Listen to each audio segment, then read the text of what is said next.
Hello everyone, and welcome to another live stream on this Sunday evening. Why is the audio echoed? I think that was the settings I have in my OBS, which I changed at the very last minute after I read your comment. It's because if you were here the last live stream, last two streams, you may have noticed that I couldn't hear the intro during the intro. Even though everyone else could hear it, it went out fine on stream. Suddenly now I can hear it again, but I had still some settings different from when I tried to mess with that to fix it. So I think I changed that now. But we'll see next time. At least I could hear it again, which is useful. Yet I was still late with enabling the sound for Roller Coaster Tycoon because I was trying to change that back. It's a whole thing. Whatever, doesn't matter. Welcome. We're gonna have a good time tonight. Germany or Switzerland in football? Neither, I don't care. I didn't get a notification. That's not my fault. That's Twitch's fault. Also, thank you for the 36 months, Sliny. Thank you very much. So, yeah, we're gonna use a plugin made by Isoitiro. Who actually followed 3 minutes ago, so you're also in the chat somewhere, I assume. And it's well, you'll see how it works. It's basically you start with nothing, and then based on things that happen, you get XP that allow you to gain more tiles, which is interesting, right? So, we're going to do a relatively big park. Do crashes give XP? No.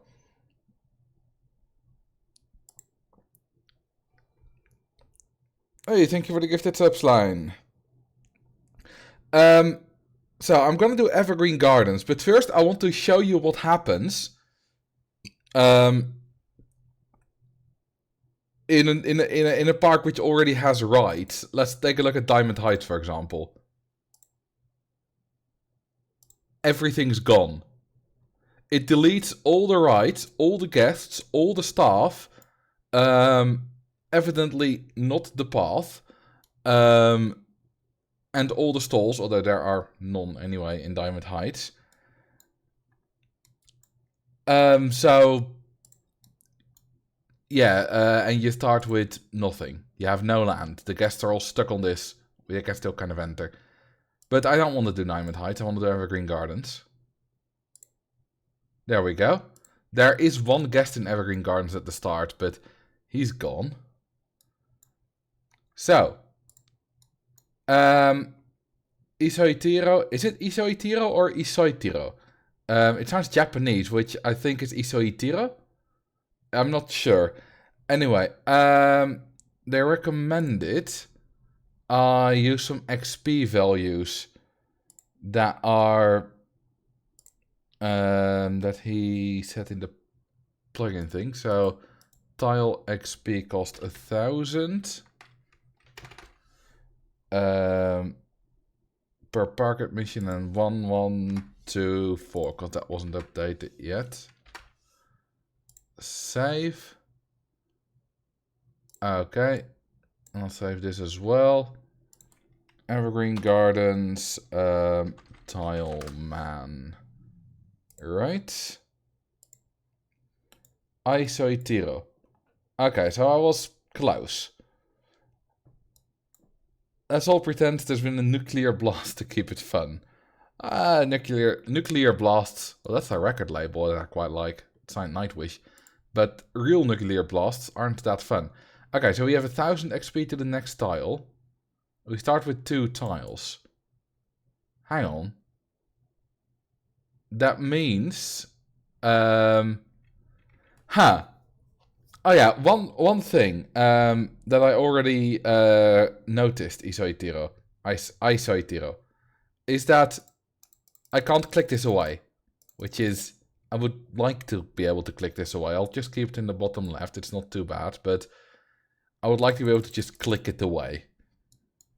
Anyway, We now need to get 1000 XP to be able to buy the next tile, which is quite a lot since we can only get 4 XP per thing at most. Let's see. Well, we don't even have an info kiosk. Is there any way? We can attract guests, but that's gonna take a long time. Let's see. I need to research the info kiosk. My goal is just to beat Evergreen Gardens, which, I mean, it's not too difficult, but just to see how far we get. Beyond it. Thank you for the sub, MacBeard. Drown the first guest to enter the park. Now that we can do. We don't have a lot of land available. But I can, of course, do that. And then do that. And then, of course... is it opened? Oh, it's too expensive. There we go. Well, I think I just drowned a whole lot more than one guest. That's fine, though. Definitely the first. Yes, Sokka would call it a shroom. I have a feeling, I say Tiro, that adding a scaling factor to the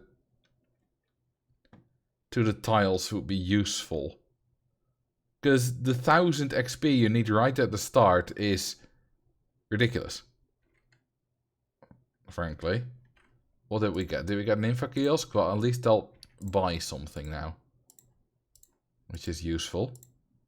Also, I want to do this without ads. Just to see if I can. Let's attract some more guests.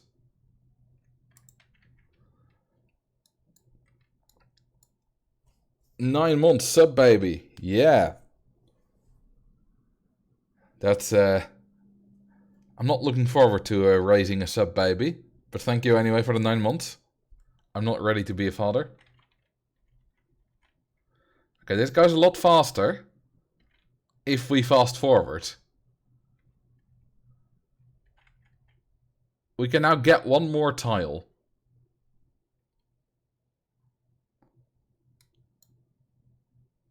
My initial thought was like the RuneScape tile, man, where you had to kill a rat for hours to unlock a second tile, but now I can see how that wouldn't be fun. Well, we have the speed up function, so it's not like it's actually gonna take a long time. What I need is I need to get a maze ready.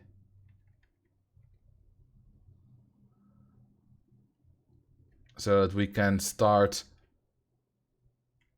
getting guests, getting everything quicker.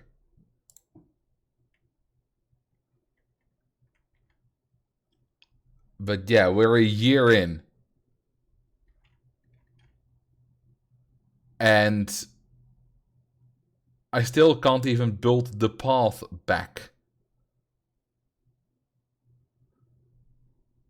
Because you need like quite a few tiles for that. At least 7. No, at least 8 actually.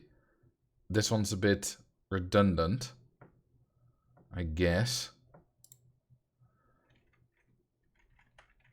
At least we can trap them now. Let's see.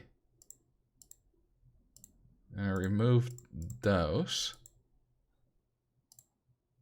And then we have the maze, don't we? Yes, we do. Oh, by the way, I'm still unlocking stalls, which is a bad idea.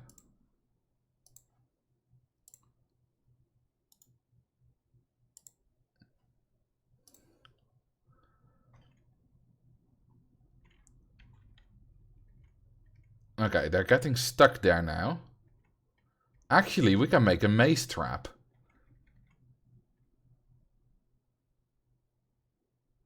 Oh, this is a bad idea. They're suddenly no longer leaving the park and admitting again, so we're kind of stuck. This is the worst spark ever. Yes, it is. I just need to get more of this. Thank you for the 69 bits, Theo RW. And nice big ass slime.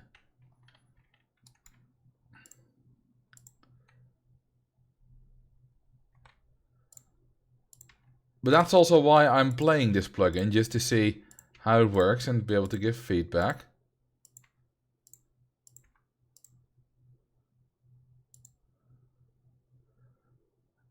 Oh, we got a level 1 hype train going, nice. Oh, we got another massive ass.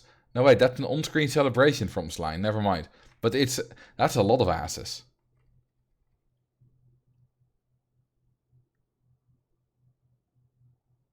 Why aren't we getting any more guests? The soft guest cap is plenty high. I think I need to drown everyone. This is not going well. At all.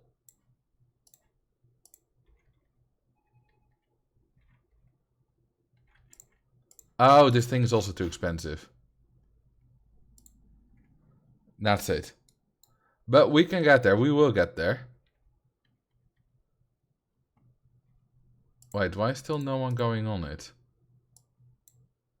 Wait, they can't find it. Huh? What do you mean you can't find it?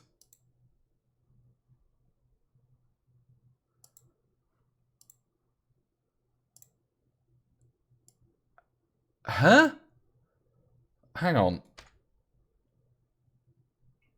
What's going on here?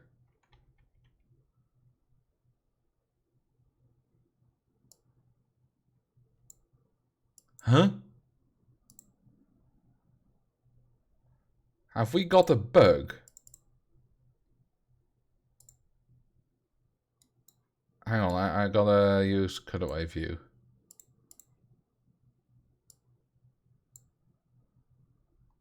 You're walking right up to the entrance. You bastard. What's going on here? The only thing I did was remove the path behind it and rebuild that. I guess we have a whole load of stalls. This is the weirdest park ever, but... I wonder if RCT has a... Wait, someone just went in it. What if we just quickly... Oh, they still can't... The pathfinding on a single tile has never been a problem. I've done this setup with the maze, I've done that probably 100 times. At least they'll leave quickly now. You know what? I'm gonna delete the maze. Put an info kiosk back. Oh, we don't have the cash for that.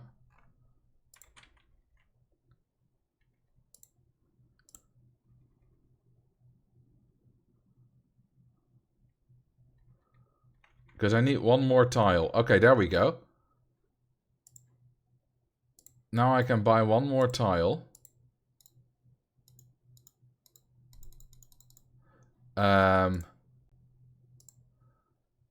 I need to... Come on. There we go. Turn that into that. Put an entertainer there. Then rebuild the maze.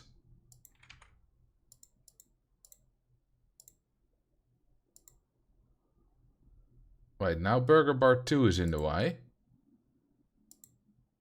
What do you mean? What do you mean, which is Burger Bar 2? That's 3. That's 2. Maybe that was messing... No, 3 is in the way. I mean, I built those on top of the maze. Burger Bar 4. What?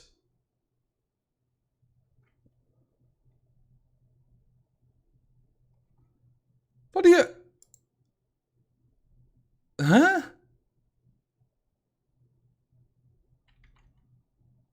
Also, why are these guests not pathfinding back to that path? Or is that because there's a water in there? Hang on. No. How are they... Oh, they are there now. Okay, that was because of the water. Okay, well that makes sense at least. Drink some water. Good idea. I'm getting frustrated. Try rotating the maze. Well, it's saying this burger bar is in the way.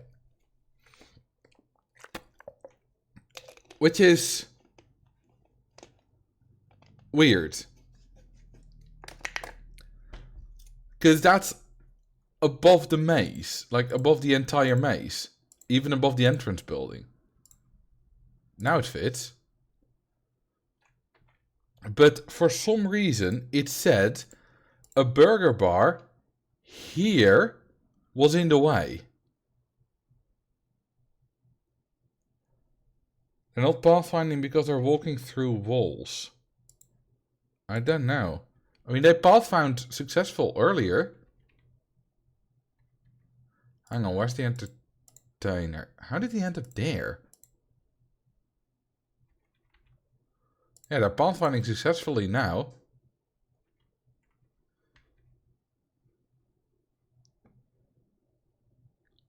Either way...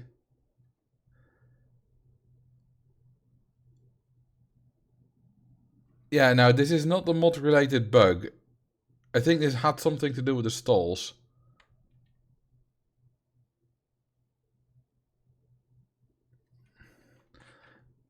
I mean, if we advertise, it's gonna go a little bit faster. Let's advertise. I said I was gonna do it without, but I didn't recognize... I didn't think it was gonna be this slow.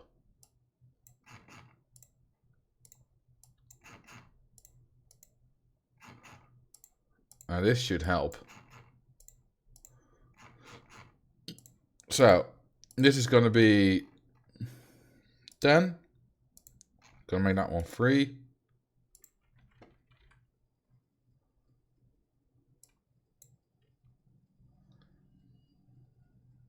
And suddenly, we're still gaining XP very slowly.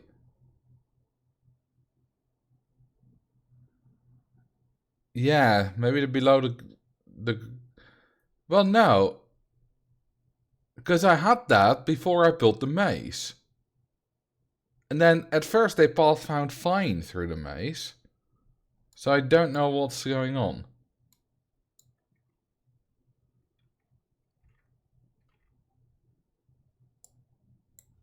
Okay, so now... what I can do... Ah, damn it. Oh, I need to first buy it, of course. Didn't I buy that? Oh.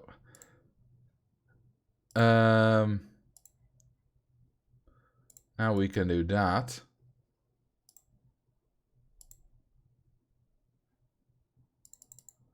And that. That will give us some tiles. We got 3 tiles available, baby.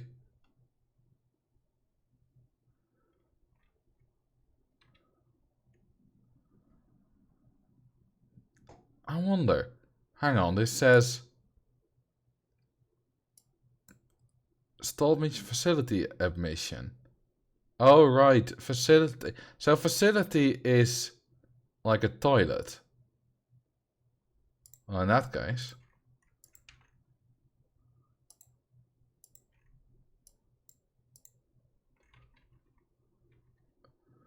There we go, that made us some money. Well, some XP, I guess.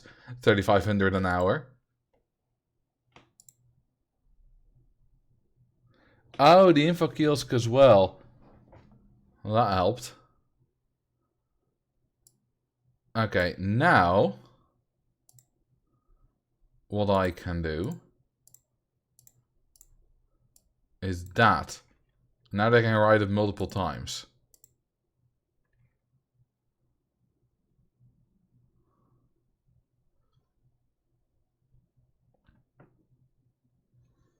And that's of course very beneficial. Now, they will kind of die because of overcrowding. So I'm just gonna put 30 entertainers there. Because I still intend on beating this. All I know is that I like the idea of this quite a lot. It's just not very well executed with the XP values you need to buy tiles at the moment.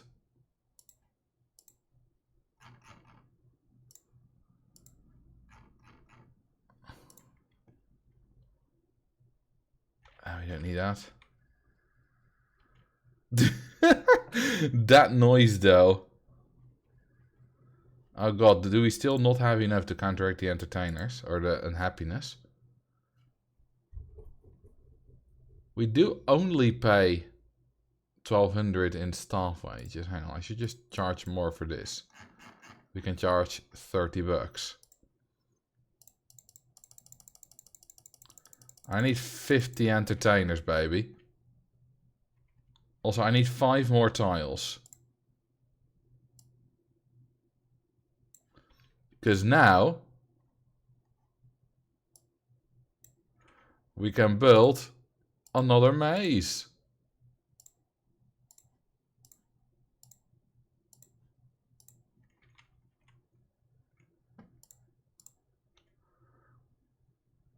And suddenly we're gaining XP very, very fast. Hang on, so what's actually wrong? Oh, it's the litter. Wait, candy floss does litter?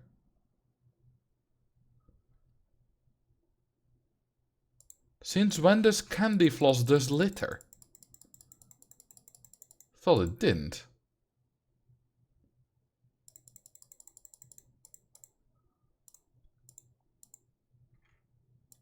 Let me check.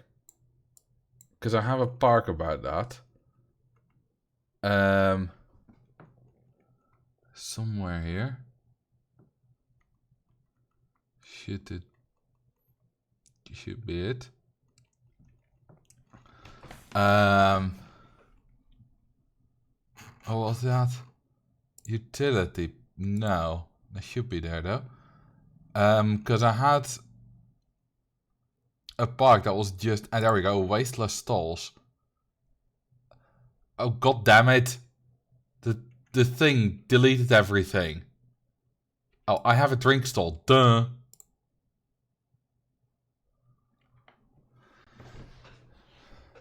Oh yeah, that's another thing. I need to be able to disable this without restarting the game and removing it from the plugin folder. This needs to have a disable button. How are they using the drink stall though? No, it's here. It's here. There are several high up, yeah, but there's also one accessible one.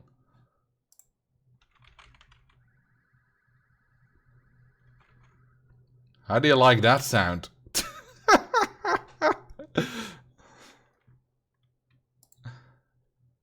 Now it's going to scale though.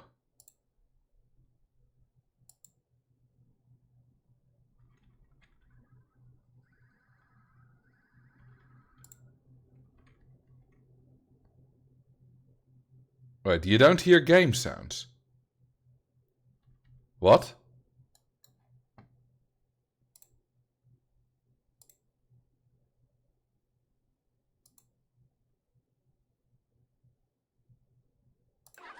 Do you hear it now? Should have told me earlier.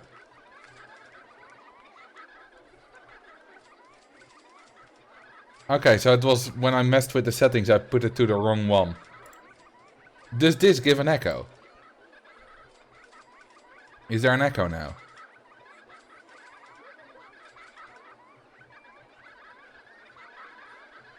Because this was the setting it was on earlier. During the intro. Anyway, this should be right.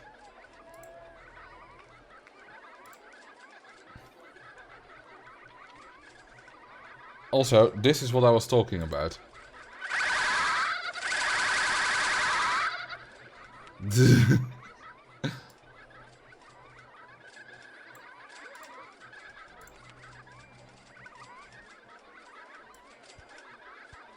Okay, now we can build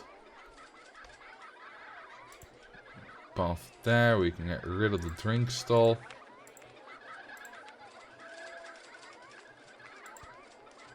And then build a path there. And then go for more mazes.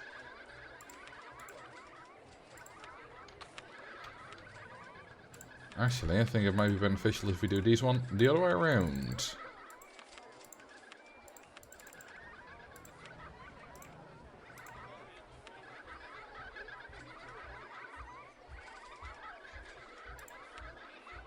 And then buy that bit of land.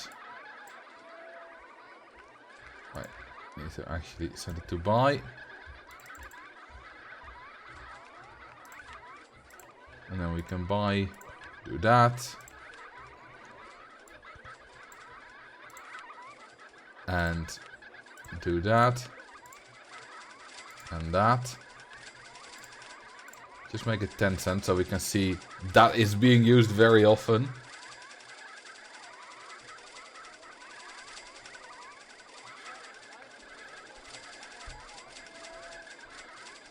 Tiles will be trivial pretty quickly, yeah.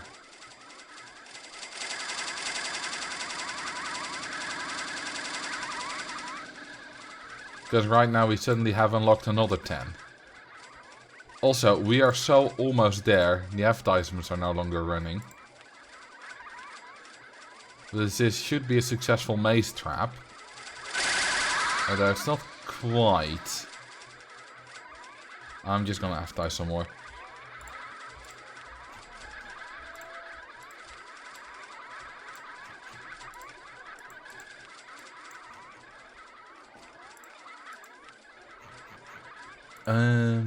Oh, not enough cash.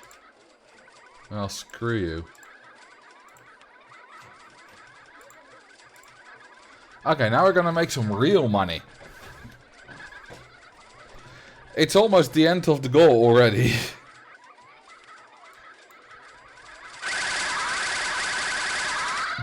That's ridiculous.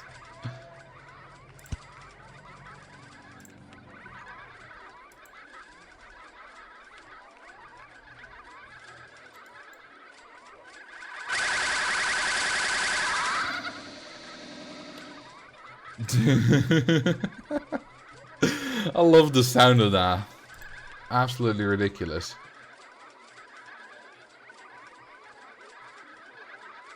If I just build more mazes, it will keep getting more and more exponential.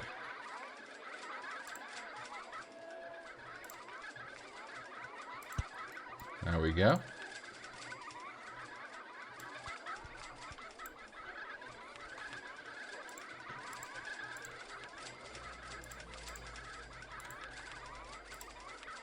You get 1 XP per sale you make. 1 XP per guest that enters the park, 1 XP per guest that goes on a ride, and 2 XP per shop sale, and 4 XP per facility sale. So toilets, info kiosks, the like.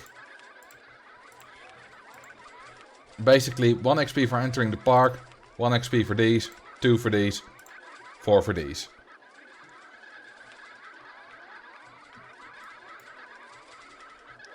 Okay, and then we can now go the other way.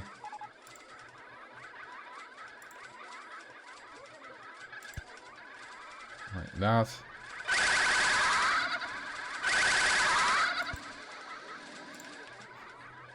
I've never... Usually when I do this kind of stuff, it's not on stream. It's somewhere, you know, when I'm doing some experiment or a setup for a shot for a video or something. So I don't tend to have sound on when doing this.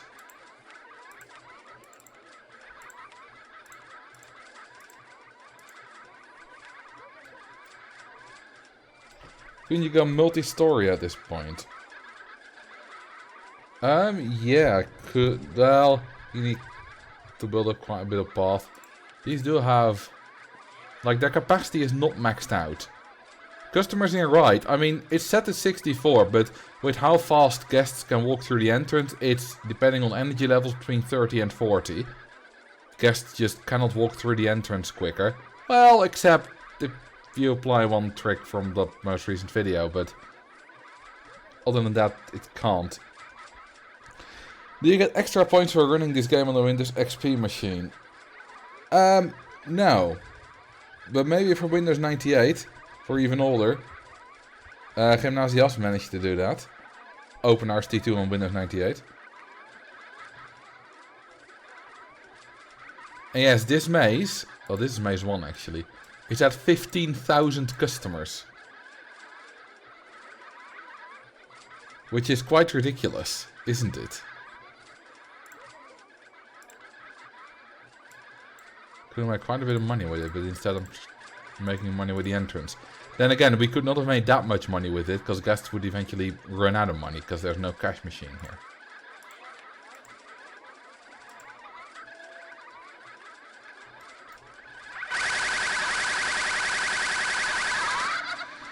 Just listen to that.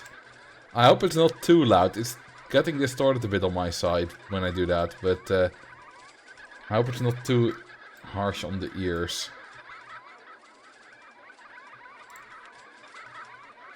Okay, time for a second. Whoops. Not used to using that plugin yet.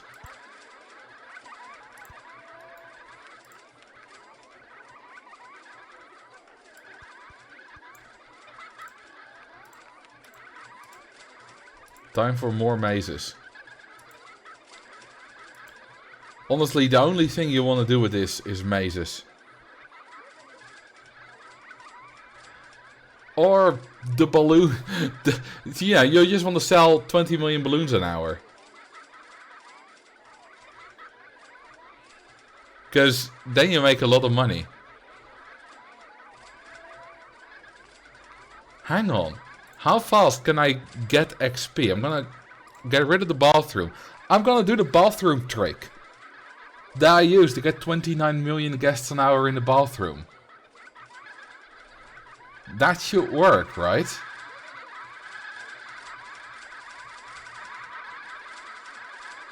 Balloon popping is an XP source in the new version I'm working on.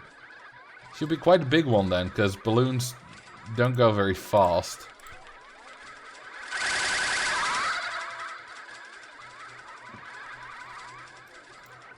So I just need them all to be toilety, for them to need to go to the bathroom. Which I suppose takes a while. Oh, you're not happy? How long are you in the park? 1 hour 16 minutes. Okay, that just means I need more entertainers.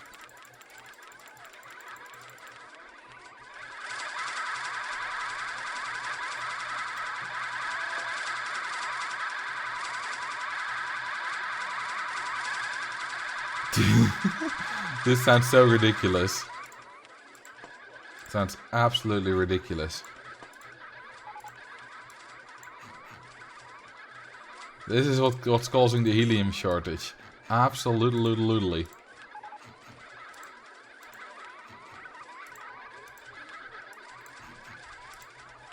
Also, hang on, this is number 4 and this is number 9. I think we can get rid of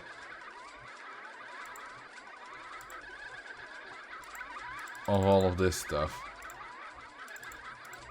It's a bit in the way.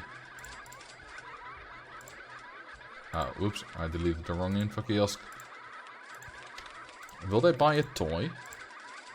Absolutely. What else can I sell them? I don't have anything available.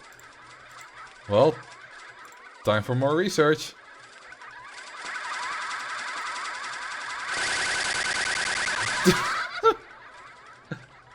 Okay. If I'm zoomed out, it's not as loud. Hey, we beat it, but let's continue.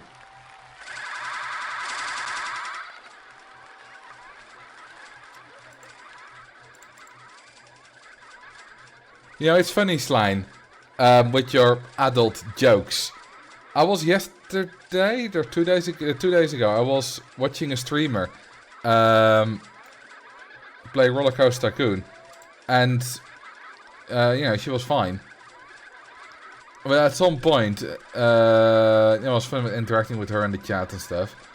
At some point, I made, out of habit, I typed something like you can align it with an S-band instead of S-band.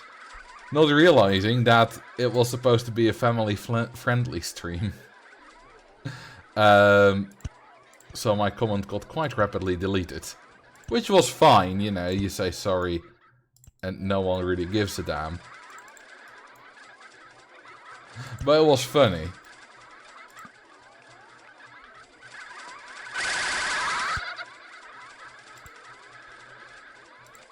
Okay, we got a little bit of space now.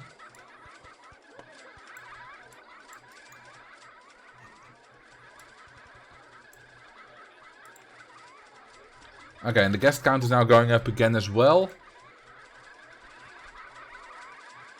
How are they getting up there? Huh? Hang on.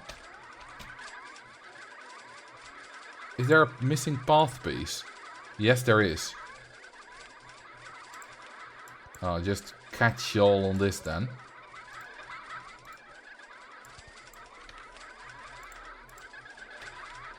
I'm gonna put a connection here. Stupid. You will go there. Right. I'll put one more maze here. And then I'll do the same on the opposite side. So then we have 10 mazes. It's funny how we didn't notice that the path tile was missing because there was nowhere else to go for them anyway but the other way. This is way too many guests. But it works and we're making money. Doing good in the shop sales department. Okay, how many guests need to pay? Just 70? It'll be more. Is it just 70 or are these just the 70 that don't have the other thoughts or something? We just need to wait a little. If you buy any of the path between the park entrance and the void, make sure to sell it or set it to construction rights. I left the ability to buy those tiles so people can modify the path if they want to. Doesn't matter much on this map. Okay.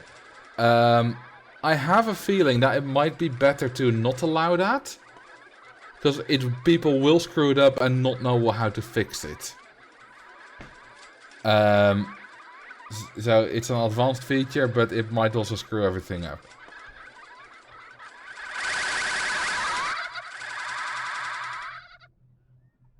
Huh.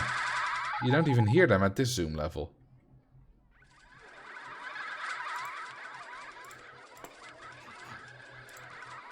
That's quite interesting.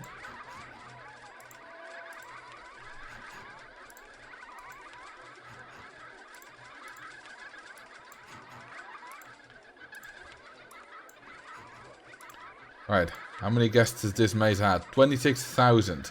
It's on 13,000 an hour. How many people need to pay? It says just 100, but I'm willing to bet it's much more. Yeah, they all need to pay. Okay, I'm gonna try it. So, basically, what I'm gonna do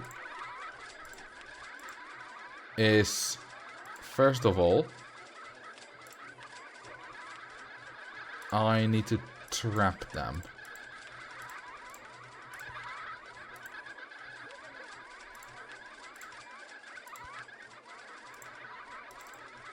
Like that.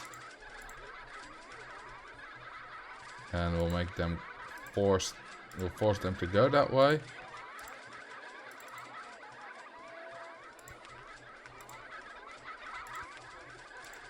Like that.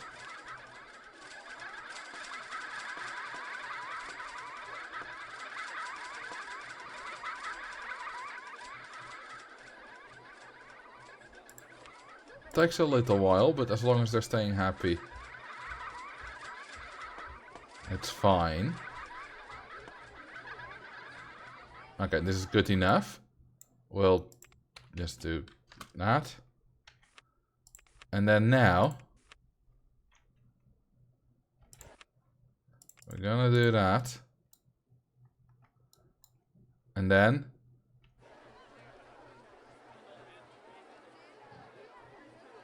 wait, there's no one going on it.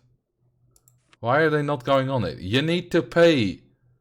Go. Oh wait, they have been going on it. Never mind. I need to do that again. That's why you save, folks. That's why you save. They were going on it. I just hadn't. It didn't show them until after they finished.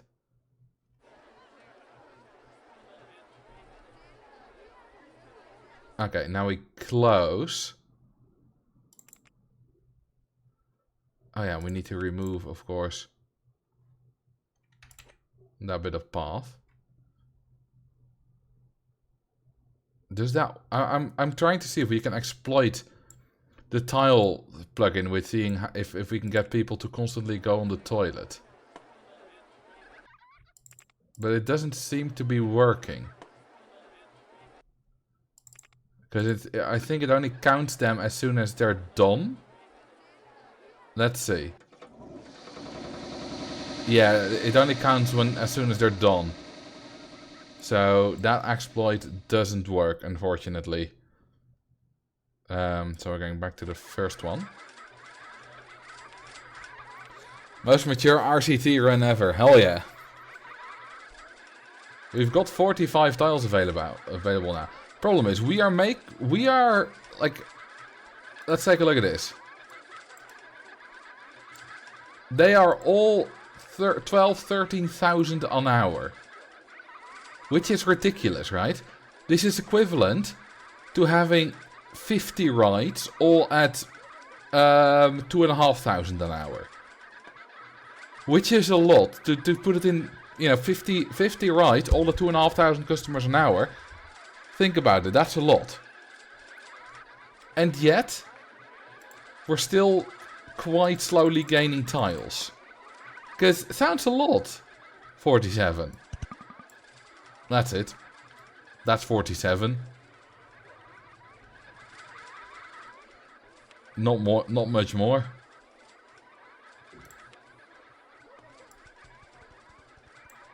Let's see if we can do it any faster if we build a second layer of mazes.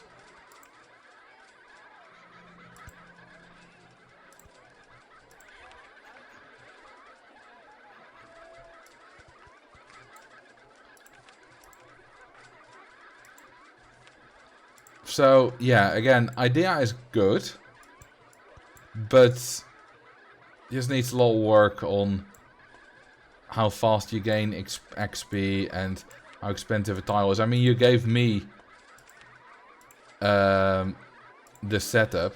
Oh, whoops, did that a tile too big?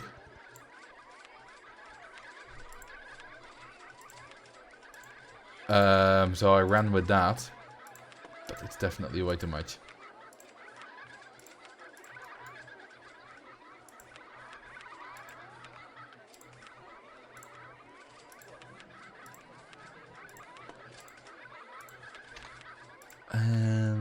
No, of course.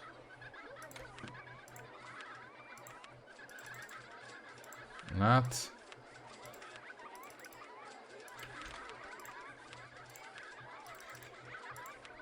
And that. Okay, to get rid of them on those spots, we'll just use a few no entry signs. Oh, well, it doesn't seem to be necessary. They'll rid themselves of it. Mostly. Drown one of those happy laughing motherfuckers. Oh, I will. Oh, we only have one handyman. Let's get some more. Oh, someone's name is... I missed the previous drown as well. And name the park. I have been concentrating on this a bit too much. There we go. You're laughing. You're laughing. You're laughing. Okay, so drown an entertainer. I want to click on that bastard. What was the name of the park thing? It's too crowded here.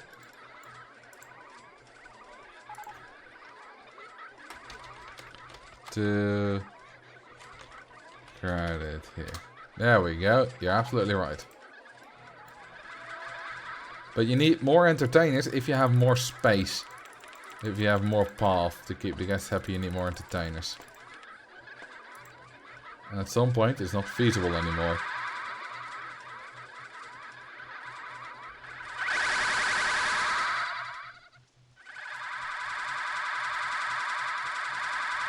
Drink some water. Hopefully I don't drink as much water as those guys. So, Evergreen Garden. Let's do a quick... Now, I can't do a quick check how big the park is, because this plugin will make us get rid of everything.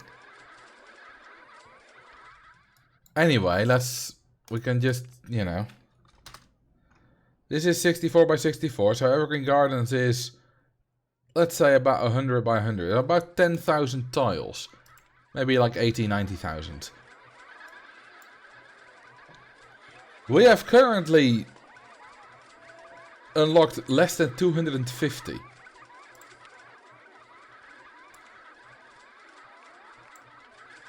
And we're on a lot of guests per hour.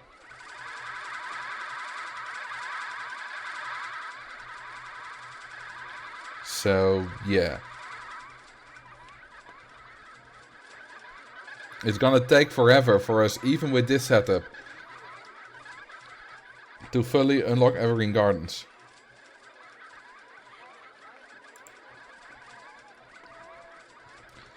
Of course, if we change some factors,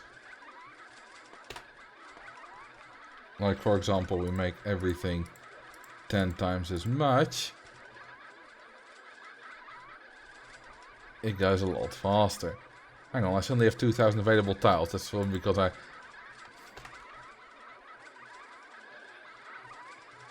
I have 2.4 million available tiles. Wait, why is it suddenly going up slowly? Can it only go up so fast? And is it...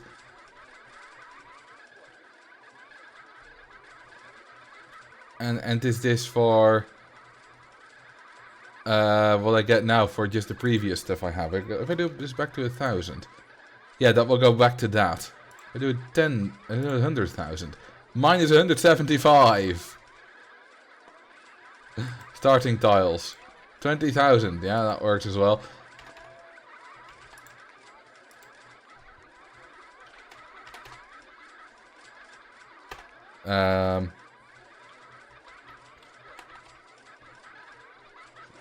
Back to 1,000. Oh, that's 1,088. Now we unlock about one tile every second-ish. It's probably better as a long-term playthrough where you slowly get XP while building roller coasters. Well, maybe, but I would like to remind you that even with this hyper-efficient setup, after 4.5 in-game years, we have still only unlocked a park that big. That's all we have unlocked. After 2.5 years. Sorry, 4.5 years. With a hyper-efficient setup. So, no, it doesn't work at this moment. You can always make the XP equal 0, yeah. So, yeah, I'm gonna do something else now, because there's not much more to do here. So, feedback. Make the XP growth exponential. Make it require whoop, I knocked off my headset there. Make it at the start require very little XP and then make it more XP over time, but probably with a cap. Because at some point you're not gaining that much guests quicker, but you will need a lot more land. And also, you know, just faff with the numbers a bit more. Because it's all not... It's just way too slow. Maybe it's for a challenge run right now.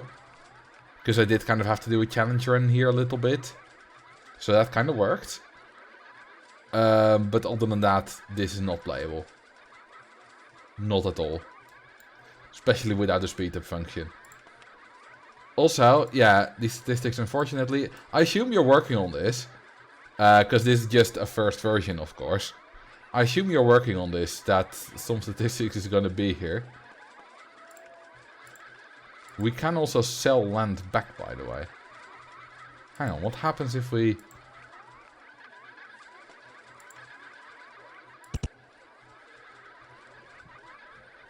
They're now outside of the park. Yeah, they've stopped going on rides. We buy it back. Yeah, they'll go on rides again. So if you break it with that... I mean, you can just do it in sandbox mode anyway. It's not like this is something brand new. But still. Fun to mess about with. Apparently something broke.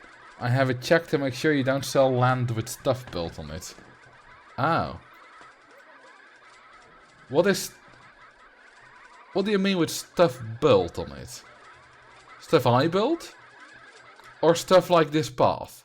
Or the trees?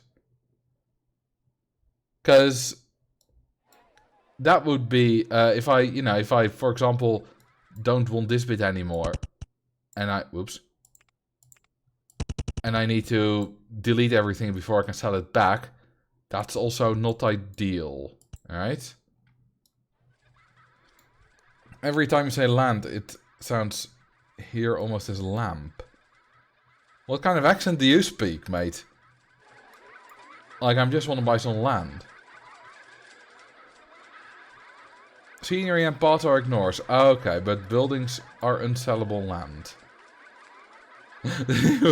You could sell all the path here, but not the buildings around it. Perhaps Marcel was secretly a moth. Lamp, lamp, lamp, lamp. Or I'm just a lampant. Lampant? Lampant? Pokemon joke. So, anyway, this didn't work. And I want to get rid of this. So... the serenity of the quiet, eh? So let's see. Open RST2. Plugin. Tileman. Delete! And we can restart. Because that didn't work. I'm Brabantse. I knew you were Dutch, but...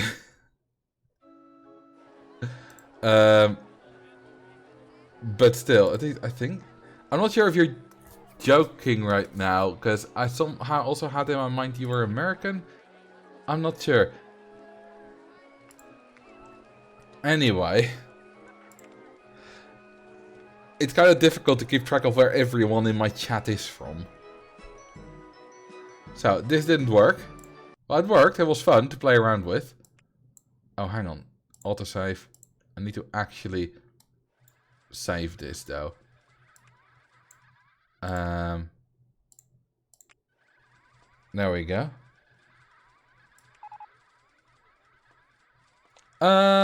What shall we do? Any ideas? Perhaps for a challenge run? Or something? That's fun to do? Hey Zork, haven't seen you in a while. Welcome.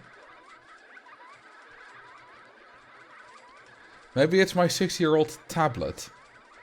Maybe. For a device like that, that's not that old, but definitely on the older side. Build your own Six Flags. I've done that a lot though. Water-based coasters only. There's literally only the water coaster. I guess wooden coaster if you include the water splash. Pokepark in Tileman. Well, it's not going to be much different than this, to be honest. You got the maze there, I believe. I wish Build Your Own Six Flags didn't come with like loose paths everywhere. Oh, you mean these up for? Because, yeah, this one's fine. It has just a little bit. But the other ones... Yeah, if you have built your own Six Flags Magic Mountain, then there's a lot of path, and it's not a great path layout. Like, if they want to get from here... Oh, wait, no, there is a path to the mountain, so it's not that bad. But still, this is a massive lap. It's just a big park. And, yeah, this goes nowhere. If you want to get from here to here, you gotta go all the way around. So, that's unfortunate. Looks like they just took the park, removed the rides and stalls, and made it a scenario. Not a little bit more, I think, because there's no scenery. Like, they also removed some scenery from the rides. Evidently, not everything, though. Because there's this bit left. Hang on, let's see what that actually is. Six Flags, Magic Mountain. So they left one of these... They left one of these... Half of one of these buildings. Jesus, that's so sloppy. Built the Efteling. That's not a half-stream job. That is incredibly sloppy. Yeah, they genuinely went over it with their remove scenery tool and put in like 10% of the necessary effort. That's what I thought as well. Because what they did was this and that. Well, they removed some of these paths as well. And then just like that. Something like that. Hang on, let's see again what's in here. So, yeah, this path is still there. They removed the queue line. And this is, I believe, the building from the break section. Look for a new custom scenario. Oh yeah, of course, we can do one of thingy-majigs. What's it called? Adrian. Because they're quite short usually. Or don't have a lot of space to build. Let's see. I have all of those. I just need to get a name. Okay, we'll do Pleasure Pyramid. It should be fun. So, new game. Pleasure Pyramid. So, I was wondering how long it would take Slime to make a sexual joke out of it. Here we go. Pleasure Pyramid. Before we start building it. Pleasure Pyramid. I'll change the stream title. There we go. I'm kind of sad because it would have been really cool for the build your own parks literally be just the area, not any of the man-made stuff. That's what I imagined when I first heard their names. I'm not sure what I imagined, but I never played them except the generic one, which has very little in it, which is basically the closest thing you had to a sandbox without making your own scenario. Okay, so this is Pleasure Pyramid. It's got the park entrance right here, with quite a long path leading up to it. And then we have a pyramid, presumably full of pleasure. Well, there's some flat rides in it. That corner is not pleasure. Not at all. That's torture. That corner seems fun. So does that corner. And so does that one. Space Rings is horrible. Thank you for the follow. Oh, and for the bits, my ancient, thank you for the follow, Sally Cupjack. Alright, we have a monorail going through all it. It's a very abstract themed park, isn't it? I like this station building very, very much. That's well done. All these abstract buildings on little scenery pieces on little plateaus, little plinth. That's well done. I mean, Adrian is just really good at this kind of stuff. This is very much an RST1 feel.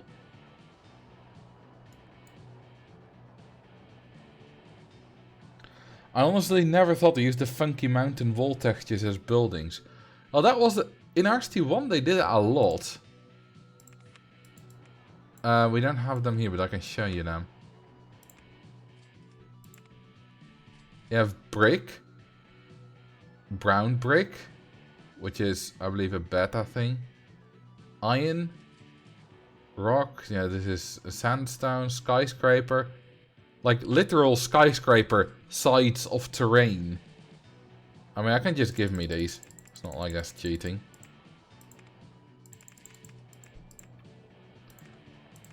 And they would, for example,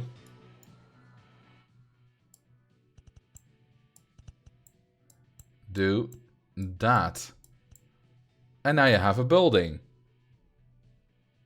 That's how that works. What's the name of the plugin, of the XP plugin you used? Tileman. And this is a very genius solution for not being able to stack items. Unfortunately, these wall types don't exist in RST2. They're just purely RST1 versions. Because in RST2 you could do it with with scenery items instead. But I miss the wall types because they're still sometimes useful.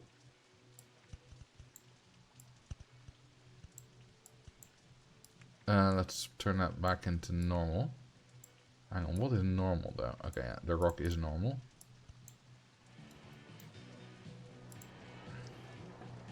Hang on, 250. Not in my house. Is it for all of them? Yes, it is. Okay, we don't have a cash machine available.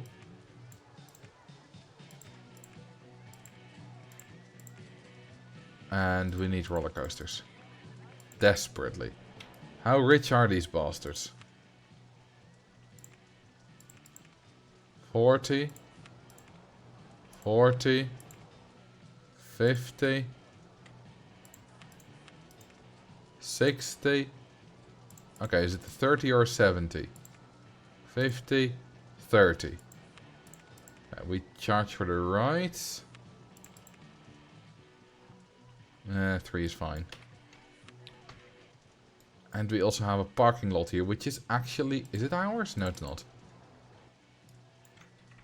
So, let's build a roller coaster. Yeah, in OpenRST2 you get both. And if you play the RST1 scenarios through OpenRST2, you will also actually get them. Well, if you have your RST1 connected, which is how you play those scenarios. So yeah, if you're just using recreations in RST2, which I used to do as well, I recommend you get just RST1 for a few bucks and connect it so that you actually get everything from it. And also the scenarios will be more accurate. Because you can't do everything you had there in RST2. For example, it has a junior coaster with a steep hill. That doesn't exist in RST2.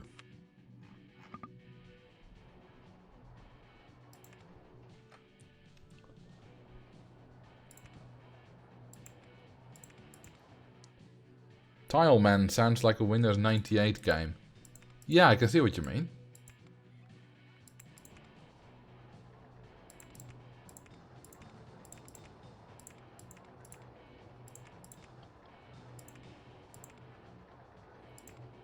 Have you ever heard that quite a lot of people get serious injuries or die by slipping in the shower?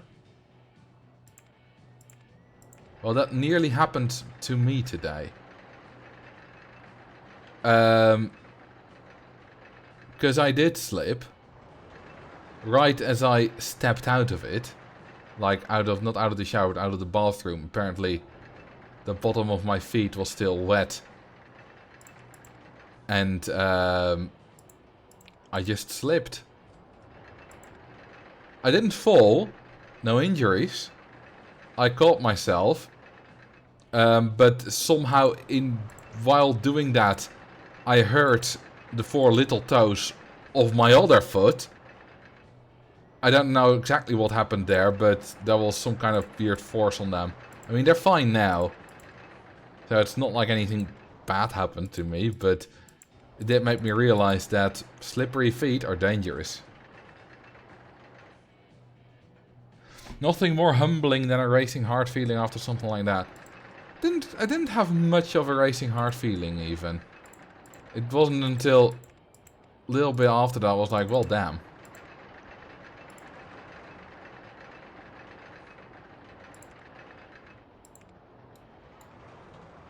Bob Saget died by falling in the bathroom. He hit his head hard and then went to bed, died in his sleep. That's sad.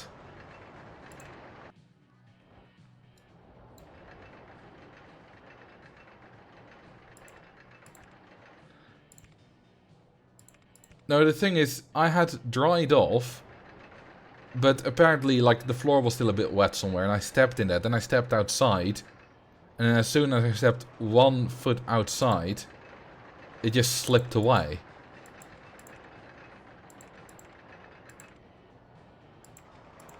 But I was in the door frame, so I just grabbed the door frame, and everything was fine.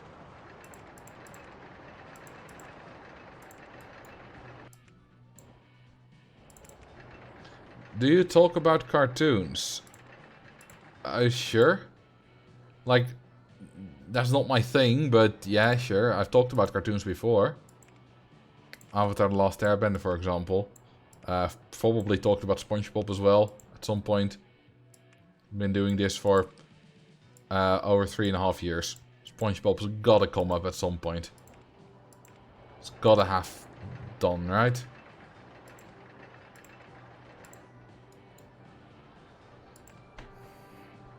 You've praised Avatar and Phineas and Ferb a lot. Yeah, Phineas and Ferb as well. I call Phineas and Ferb the last great cartoon of my generation. Then again, that also came out roughly about the time I stopped watching cartoons much. Lol. So it was, you know, the other cartoons I couldn't appreciate as much anyway.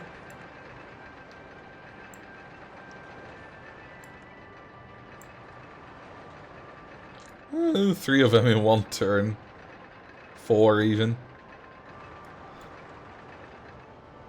You keep talking about cartoons I've never seen. Yeah, but you are you. Then again, you are from 1945, so... I love Phineas and Ferb. The creator is also super cool. Well, it has 2 creators, actually. I assume you mean Dan Povenmire. Because he's the one that does TikToks and stuff. And I do agree, he's cool. I mean, Swampy's probably also cool, but don't know a lot about him because he doesn't do much online stuff.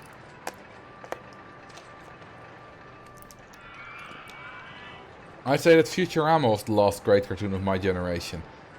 I mean, Futurama's an adult cartoon, right?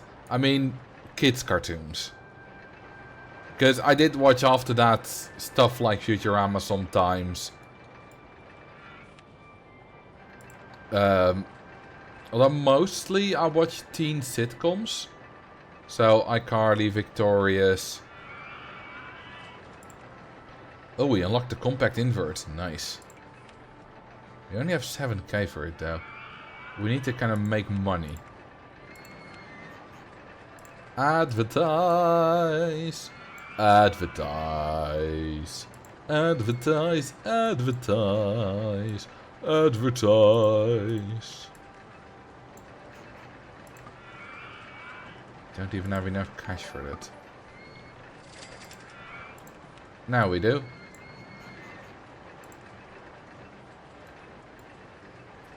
Thank you for the follow, Razerjean. I still miss Kablam. Never seen it. None of you watch Teenage Mutant Ninja Turtles. I didn't. Don't know about the others. Ooh, we can do a bow tie that everyone will get lost on. Feels more and more like I'm the same age as you. Well, I'm 27. Now it should be very easy to deduce how close we are in age. You're 25, yeah, that makes sense.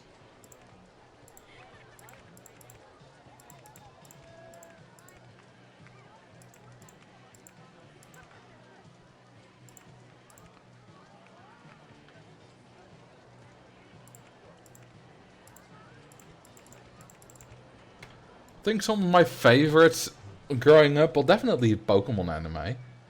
I didn't play any Pokemon mainline series until 2010, but I played Pokemon Pinball before that Pokemon Play It, dabbled a little bit in Pokemon cards, but I did a lot of watching the Pokemon anime. There were so many good animes, good animated series. Danny Phantom, Hey It's Sandy, or something like that. Wayside, SpongeBob, of course. Jimmy Neutron, Timmy Turner, or Fairly Odd Parents, I guess that's called. Ed,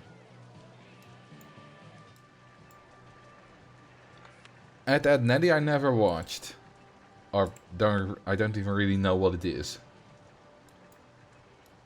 What other good cartoons were there in my generation? Rocket Power.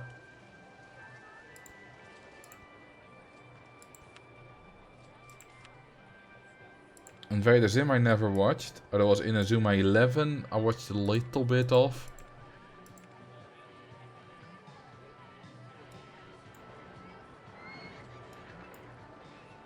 Of course, Avatar, The Last Airbender. Kim Possible, yeah, watched that too. Samurai Jack, no I didn't. I did watch American Dragon. Which was fun as well. Lol, all this glitching when guests walk past it. Dragon Balls and Powerpuff Girls I never watched. Neither Dragons nor Dexter's Lab. There was Jackie Chan, but I don't think I watched that very much.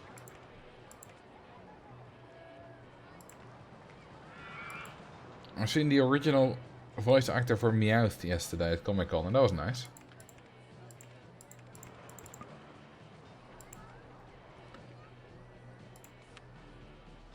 Yeah, Z fighting is the bane of graphics.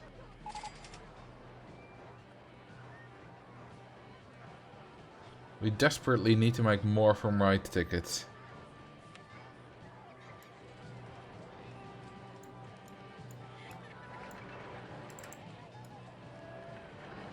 Okay, we do have a drink stall on the other side as well, that's good.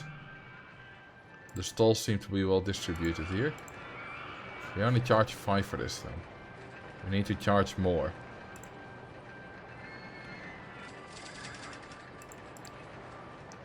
Needs to make more. Cartoons definitely have a lot less cultural pull than say a decade or two ago. Yeah, and I think I know why. YouTube.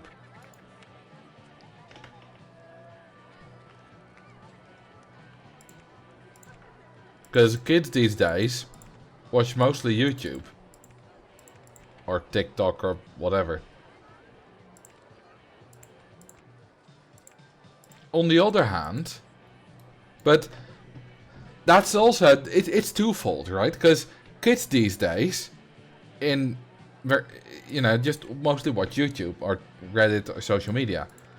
On the other hand, thanks to YouTube and stuff, cartoons like SpongeBob are still very culturally relevant in the form of memes.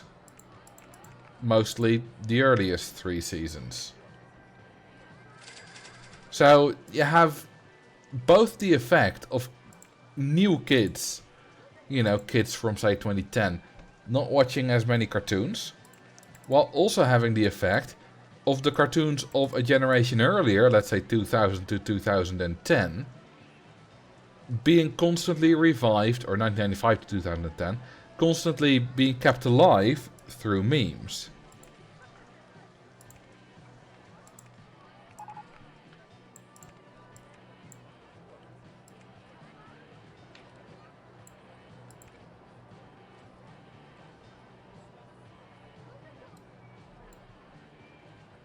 There's definitely still more cartoons from my time that haven't mentioned yet. But I'm very bad at just remembering all of those. I think I watched Pinky and the Brain every now and then, but it wasn't on very often when I watched. Oh, Totally Spies. A lot of you must have watched that. Cat Dog, I remember watching that a little bit. But Totally Spies, I watched a lot.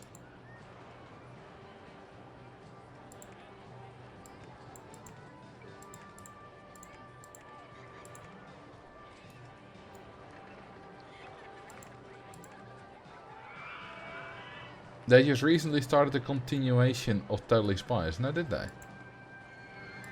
Just like Futurama got a revival.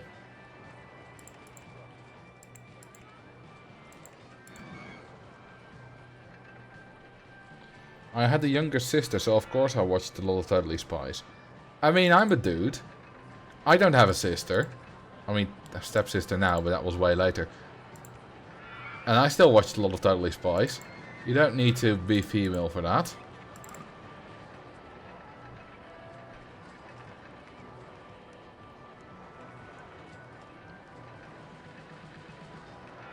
Winx Club.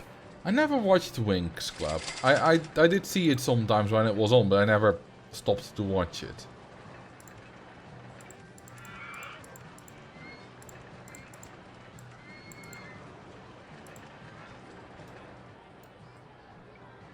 I watched Totally Spies, but they also turned out to be gay, so maybe it's just a stereotype peeking through. I mean, I watched Totally Spies.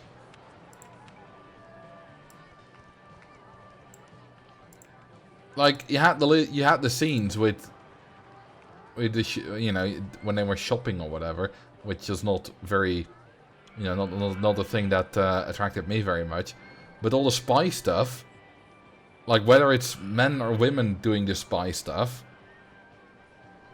it's still cool spy stuff. And it's not like the shopping was turning me off, so I watched it and I liked it.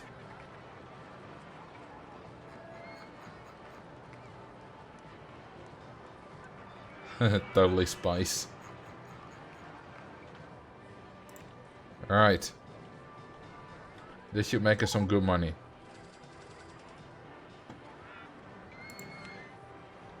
Do we have... Yes, we do.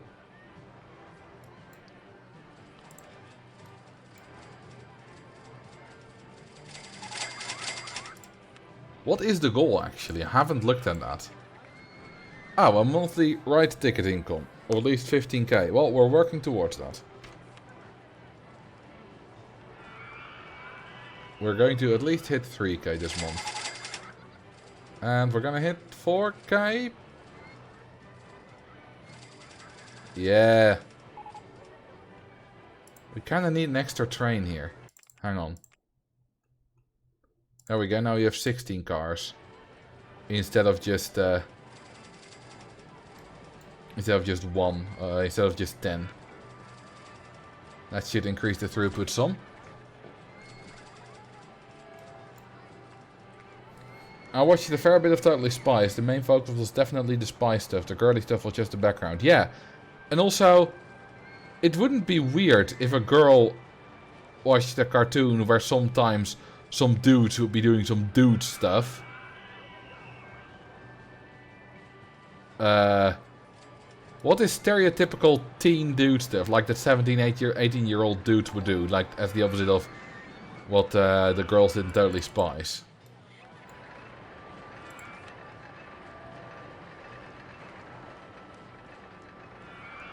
Be in a band. Yeah, very much.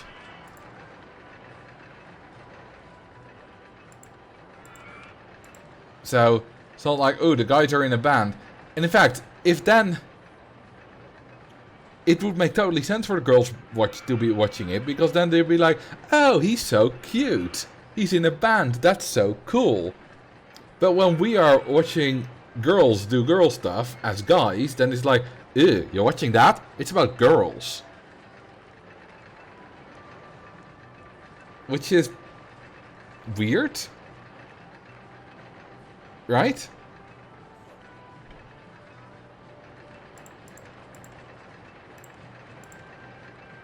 It's a bit of a double standard.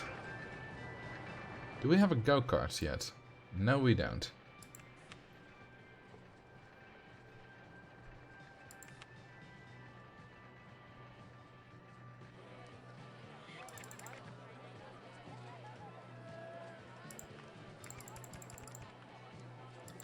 I remember there was a boy band the girls liked and one of the members played the blender. You mean Inside Ugly Spies? I don't remember that, but I don't remember everything from it. My parents never raised me in a girls stuff versus boys stuff way, so it was always seemed incredibly weird to me that have these like gender stereotypes that are forced upon people and then reinforced later.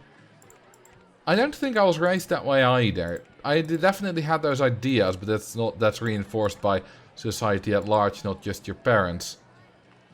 Then again, you know, playing with dolls is seen as stereotypically a girl thing to do. Yet, we're not, you know, in group 1 and 2, which is kind of like kindergarten, I think still group 3 as well, we had a dolls corner that called Poppenhoek in Dutch. And you could play in that, but only like, I don't know, like 4 people max, 4 kids max were allowed in that at the time. Because it wasn't very big. So whenever we got to choose what we wanted to do as our play activity or whatever, the dolls corner was always, for everyone, boys and girls, the favorite. It was the most popular. And for some reason, which is very good of course, there wasn't much, you're a boy, you shouldn't do that. That didn't really happen. As far as I saw anyway.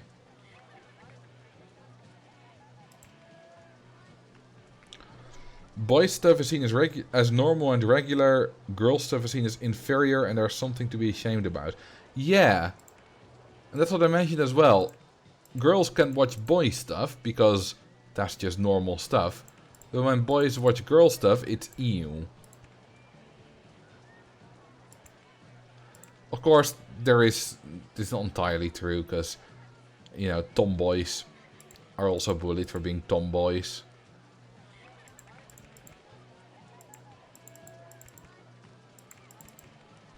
So that definitely happens. But it happens a lot less.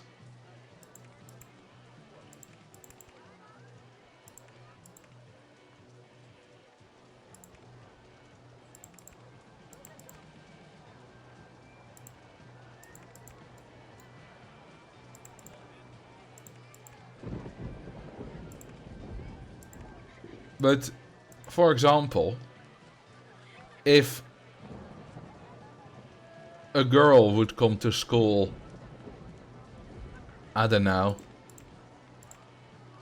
again, what's a stereotypically boy thing to wear or have on you or something? Short haircuts? I would say that, but there was a girl, I think in group 7 or 8, who got a short haircut, and she was called Boy all the time, so that didn't really work. That's not a good example to use, because she was picked on. Yeah, a girl coming to school in ripped jeans is fine, but the boy coming to school in a dress is unacceptable. Not just coming to school, but wearing in general, just in public. But also, let's go a little bit smaller, like a boy having painted nails will be picked on. Unless they're black, then it's emo. But if they're just bright blue, for example, that's weird.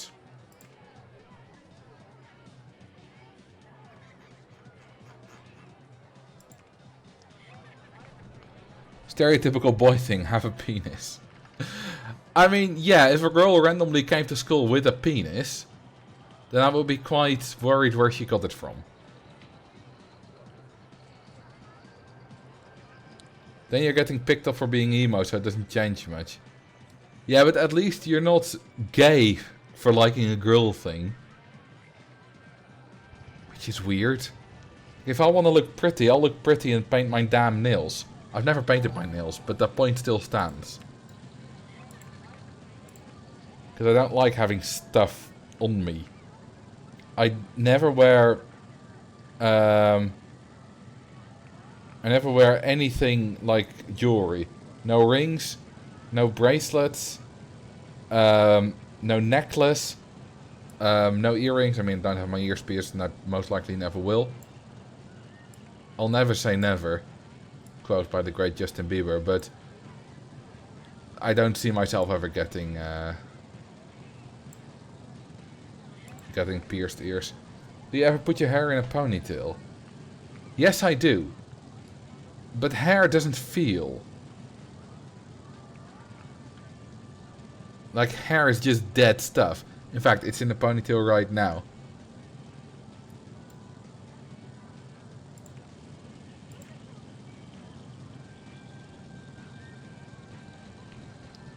I thought painting my nails would help me not bite them, but instead I just have a gross painty taste in my mouth all the time. Yeah, I bite my nails too. I mean, it's not the end of the world, but it doesn't look very nice.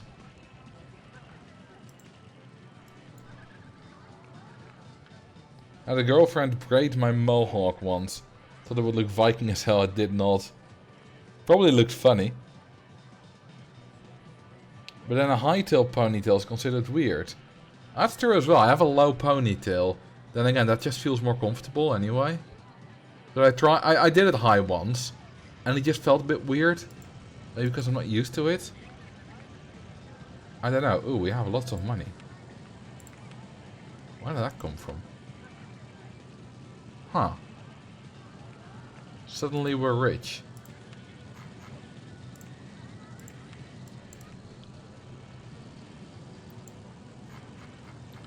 Have you ever done a man bun? Yes. Mostly when it wasn't long enough to put in a ponytail yet. I haven't done a man bun in years. I mean, every now and then, I'll do sort of a man bun. Because when I do my hair in a ponytail, I put it through one of those hair bands 3 times. Sometimes, if I really want to have my hair put up, I'll just not pull entirely through the 3rd time. So it's in sort of a man bun, but it's not high up enough to actually be a man bun.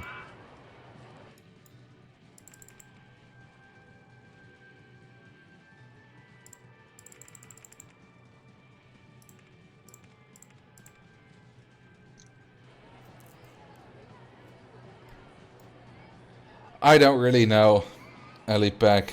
I don't know enough about, or is it Elpec? About hairstyles.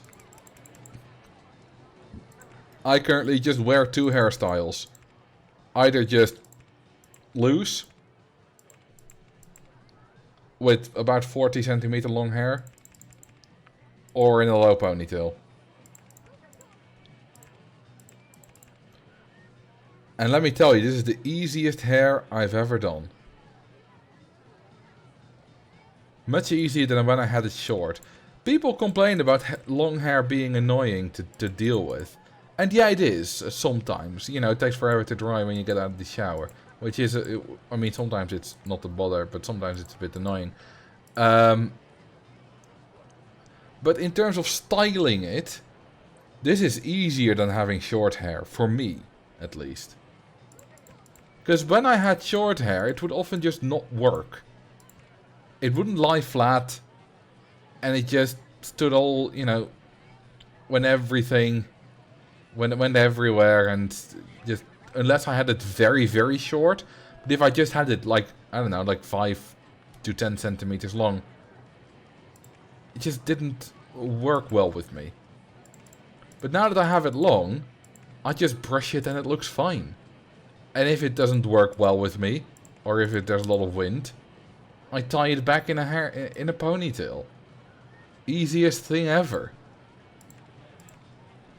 Okay, will it make that? 22.5 to 9, 13.5 drop.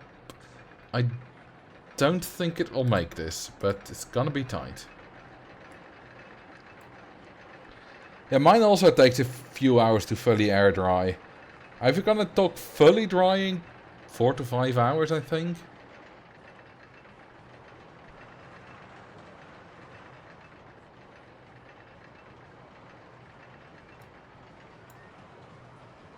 Will it make it?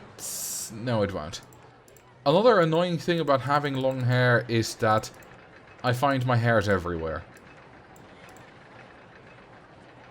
And I've just learned to deal with it.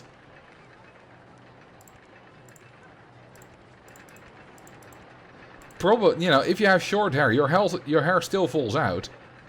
And there are still hairs, but you don't notice them as much because they're much smaller. Vacuuming is a blessing. I don't mean just on the ground. Like, I regularly, after I cook, find a hair of me in my food. Even if it's just a very simple meal. Somehow a hair gets in there. Even sometimes if I have it tied up.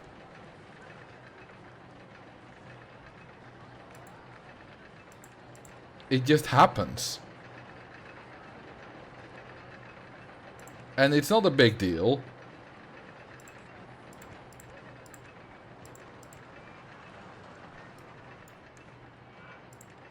You know, I'll just pull it out and continue eating. But it's a bit annoying.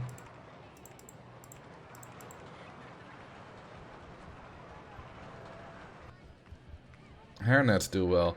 You know, might not be a bad idea. Currently I mostly cook for myself, so I'm not bothering anyone else with it.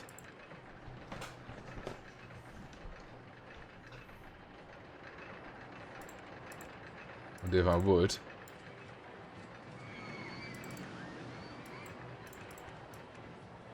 How about diagonal breaks, baby? That's an open RST2 thing.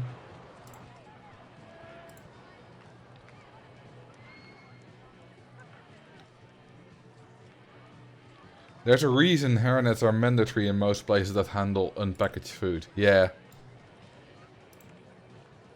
I can absolutely see why. For some reason in the shower I don't have much of a problem with my hair. I mean, sure, there is hair.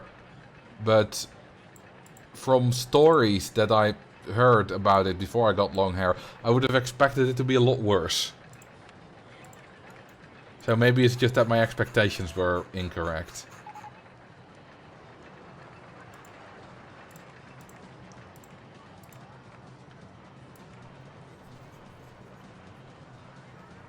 At least the hair in the drain should be fairly clean. Sort of, but of course when you wash yourself in the shower, you wash off all the gunk. And the dirt and whatever may be on you. That all goes down the drain as well.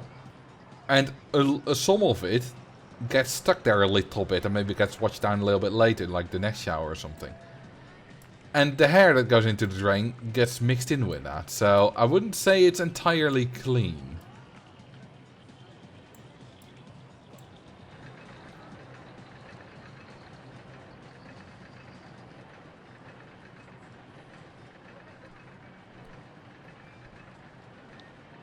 So it's clean the moment, it's clean between when it falls off your head and it hits the drain.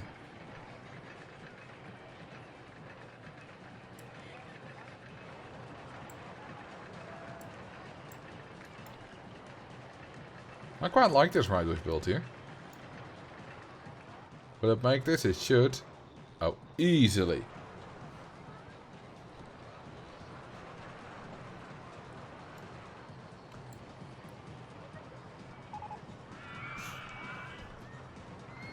My experience with long hair and showers is just that I need to take the clump out of the drain once or twice a year. I need to remove gunk stuff deep down with one of those plastic snake things. Yeah, I just need to clean it like twice a year or so. And take out the hairs as well. Much more often. Other than that, it's fine.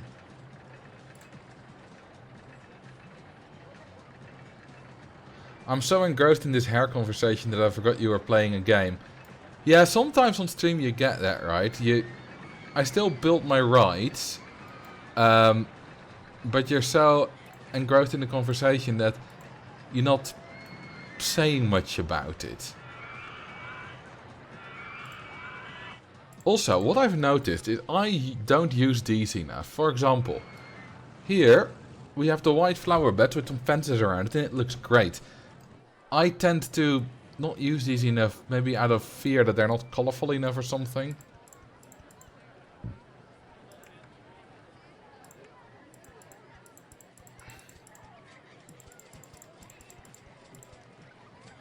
Look at that.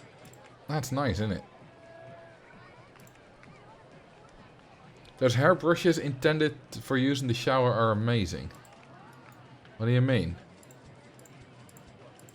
I just have one normal hairbrush, which I could use in the shower. I don't, but I could. Who needs that support anyway? Yeah, it'll be fine on its own. I keep forgetting you can recolor the flower beds. You can't recolor these. You can recolor this, of course. And you can recolor that one. Does decoration worth anything? Decoration does excitement. It increases the excitement rating of nearby rides. Take a look at this. 6.21 excitement. And if I place some more bushes nearby, 6.24. So it does the excitement rating up.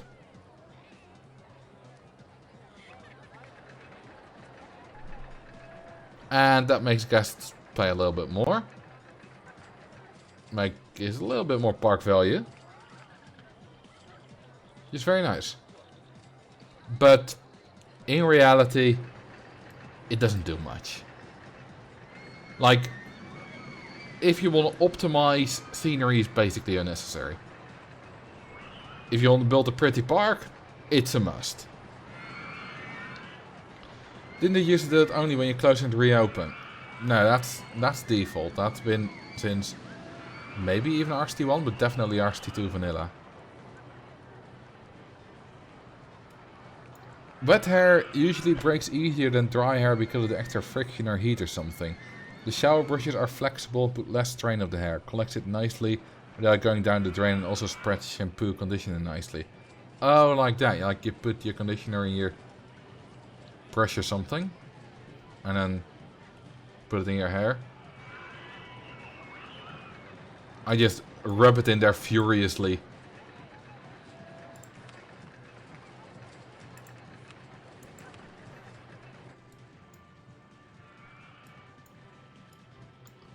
Park kind of feels full, but also this thing hasn't been recolored and I don't like these standard colors. This is already much better. In fact, that's enough.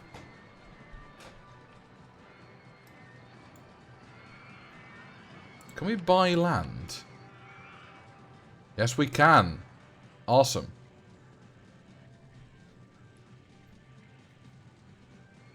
Why don't men get told that good skincare is important for them too? Yeah, I should take better care of my skin. I have terrible skin. Well, only in my face, but that's usually where you get terrible skin.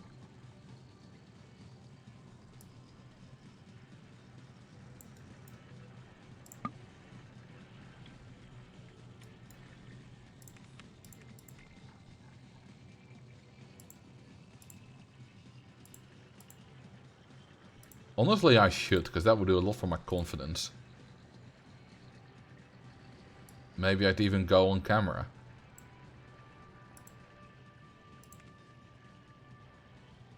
Nah, I'll keep this fence. I'll just build paths through it as is necessary.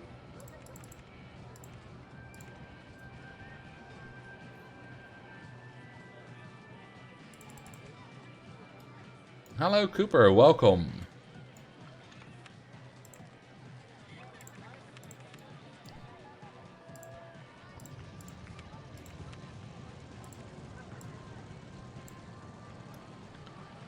Imagine the park just buying the parking lot near it, deleting your car because they wanted to expand. Yeah.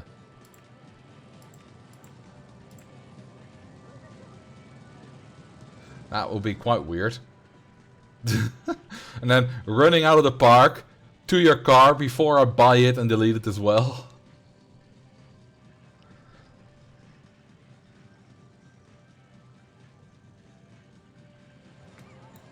Marcel's YouTube channel is gonna change. From now on, Marcel is reviewing different skincare products.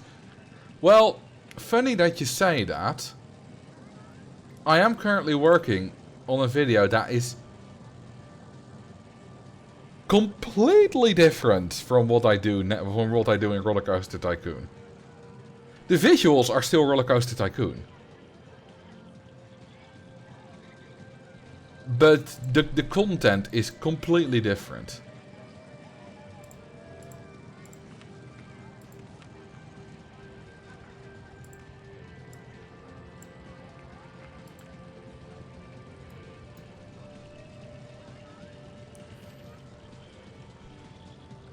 Best hair gel to use before going on a roller coaster. No, you don't understand. It's completely different. If roller coasters would be involved, it wouldn't be completely different. How about a wild mice coaster?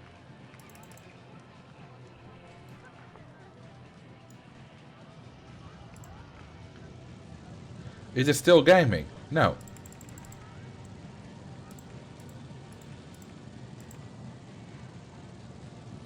It's not even about gaming. Marcel's gonna explain sexual intercourse via RCT graphics. No. Is it about you? No. I mean, a little bit, but not really. At some point I'll say, this is my experience, but it's not about me. I mean, it could have been. I understand what you mean, like if I make a personal video about my life or something, but no, that's not it. Speed skating? No. Something serious? No. I would not have announced it like that if it was actually serious. Unicycling to Mongolia and back. You got it. Remember when it took me 3 weeks to make that video about beating RCT with no guests riding rides? Yeah, that was a lie. I made that in 1 week. Then I went cycling to Mongolia. Took a week. Then back to Mongolia. Took another week on the unicycle. And that's the video that I've now fully edited.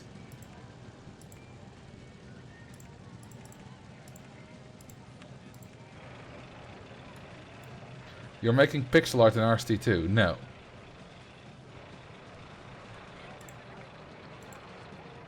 Oh, it's quite a silly video.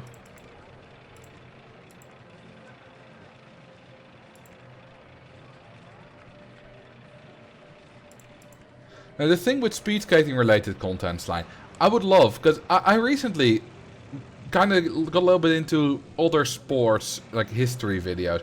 Like, I watched a few running history videos, like world record history. Like for the marathon, for the 400 meters, stuff like that. I would love to make one of those for speed skating. Problem is, obtaining footage is incredibly difficult.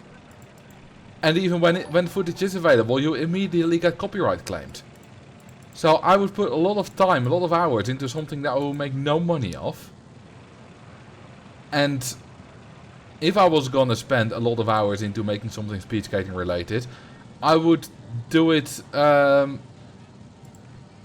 I would do it some other way. Actually, it's not even gonna be copyright claimed. Remember, a few months ago, I talked on stream about Sven Kramer's disastrous lane change in 2010 and on 10K in Vancouver, the Olympics, where after he got disqualified. It was a roughly 2.5 hour stream, and I showed a little bit footage of Sven Kramer's 10K on the stream. A few minutes, the video got blocked. I uploaded the live stream as a VOD. It just got blocked. Couldn't go live. So I had to delete it, then on my computer get rid of the copyrighted stuff. I suppose I could have done it on YouTube as well with the trimmer, but I did it on my computer and I re-uploaded it. And I just put in there a short black screen with had to remove the speed skating stuff.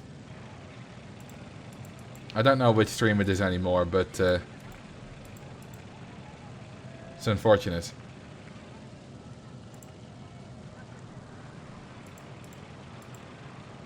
Also, thank you for the 26 months piscary. Has the pyramid been pleasured? Haven't really done anything in the pyramid itself. There's some stuff inside it. A few flat rides. I've mostly been building outside it and it has been pleasurable. At least delete the silly balls ride. No, I won't. Could you record yourself speed skating? I could. I don't think you would want to watch it. I can't speed skate. Like, yeah, sure, you know, I can get around the 400 meter track without falling if I'm really careful. It would take me like at least 5 minutes. And, you know, a lap at speed is less than 30 seconds. At full speed. And even an amateur could easily do a 40-second lap. But yeah, I can't speed skate.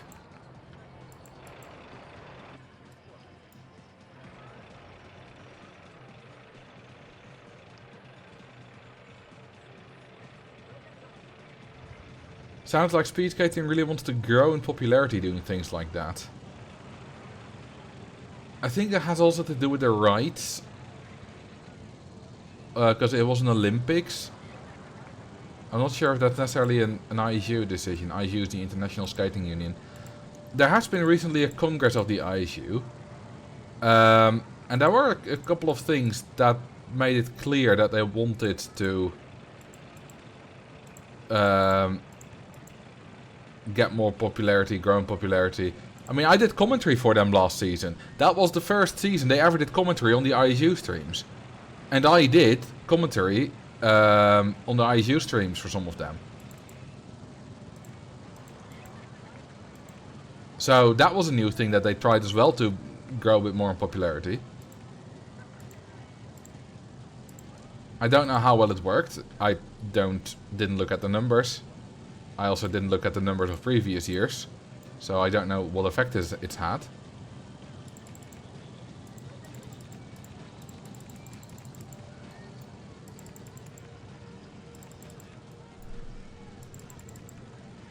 But at least they try. There was a time when I was the fastest skater in town. Now I struggle to keep up with anyone. Yeah, if you don't practice your art, you will lose proficiency.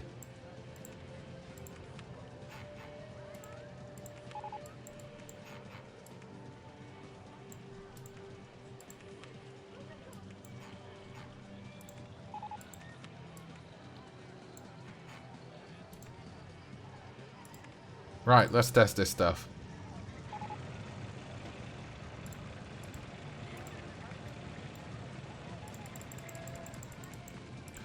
But no, the video is not about speed skating in the slightest. I guess technically it could be applied to speed skating if you skated on like natural lakes and stuff. Could sort of be applied.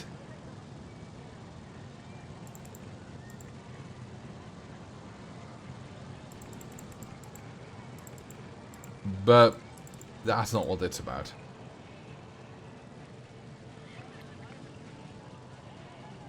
You're actually telling her what the video is about. No, I'm not telling you.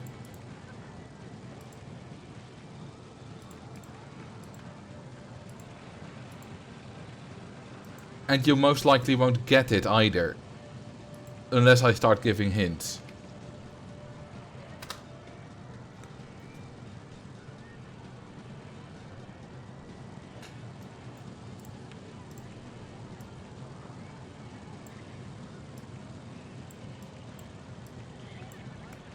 Let's see, what color shall we give this? green. Yeah, it blends in too much. I like this. Also blends in a little bit, but it's fine. I'm gonna make them all the same colors. Bleh. Is it about either Top Gear or the Grand Tour doing stupid things on ice? It's not got anything to do with ice. So no, it's not about the Elfstedentocht Heiderslijn.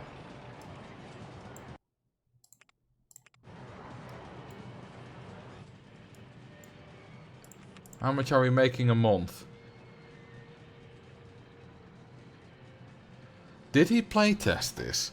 Hang on, we gotta have access to the... We gotta have access to the thingamajig. What's it called? Cash machine. Cause...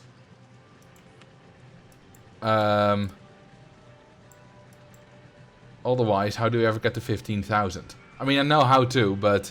You make everything free, you got a lot of guests in your park, then suddenly make everything expensive.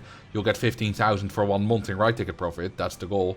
But without doing that, you won't get there because guests are too broke.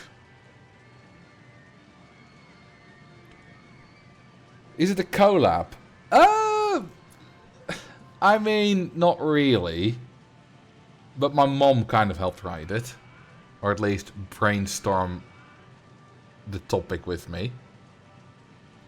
I still wrote the video. Okay, let's see. Will we unlock the cash machine? See, while we do that, we might as well... Get some more of that.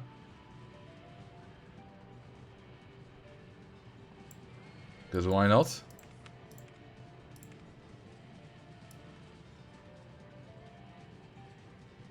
Whoops. World domination plans. Yeah, I stole the nuclear codes from the US president and I'm gonna use them to take out all the penguins on Antarctica. Just to make sure that the penguins of Madagascar are not in my way. Now I know usually they're in the London Zoo. London Zoo, New York, I think Manhattan Zoo. But I know that they're gonna be on vacation in Antarctica to see their birthplace, so I'll strike when they're there.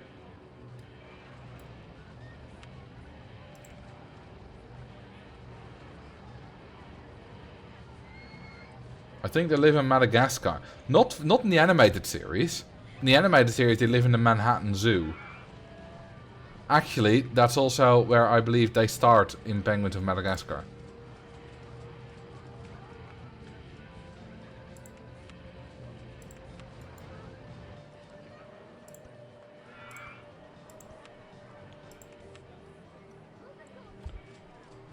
Good evening, Bunchavian.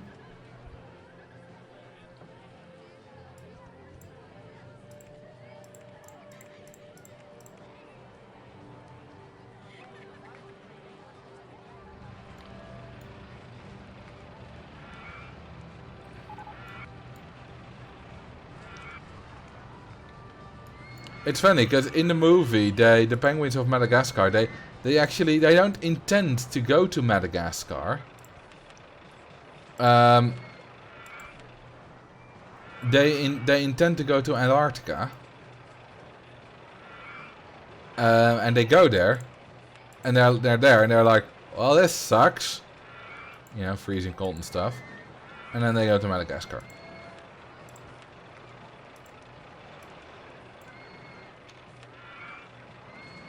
We need another balloon stall.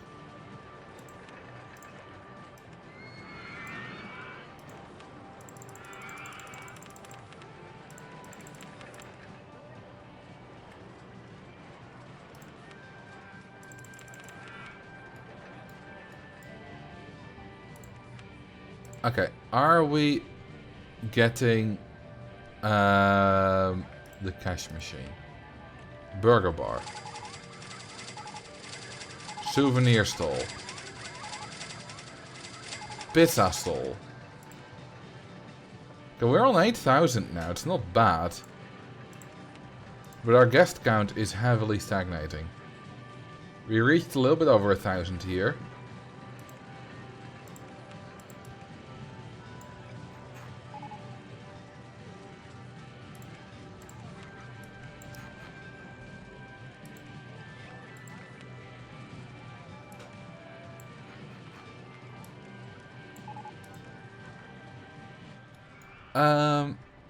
Is everything still cheap enough?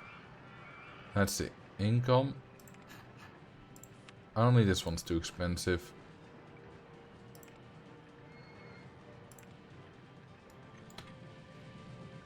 Yeah, a lot of penguins do not live in Antarctica. They live other places.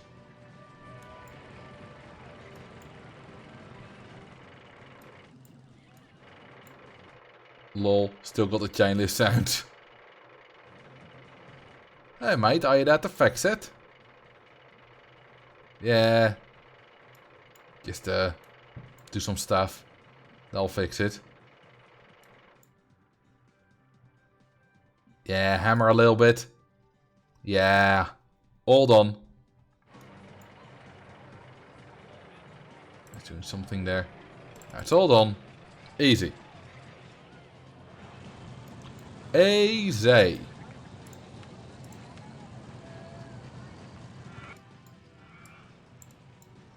And look at that, all the land is mine. Oh crap, they're escaping onto that path.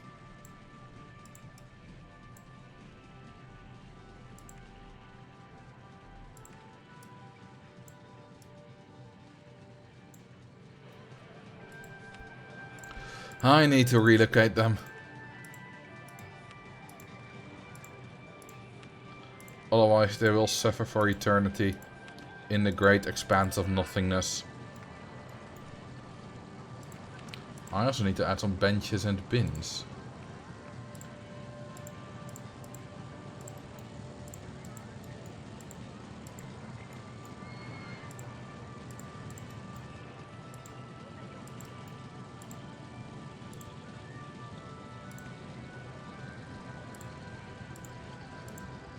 There we go.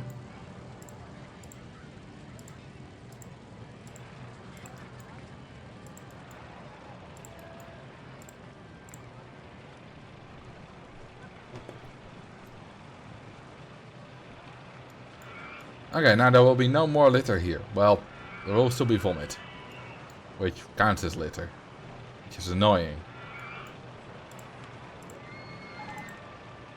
By the way, did you guys also experience Discord problems earlier today? Around, what was it, 5 PM? Because I was calling with a friend. We were playing a game. And Discord started to act up. And we looked online and there were a lot of people reporting Discord issues, which is annoying. We just wanted to play our game, but we couldn't because Discord wasn't working. Well, I mean, the chat function was working fine, but the call function wasn't.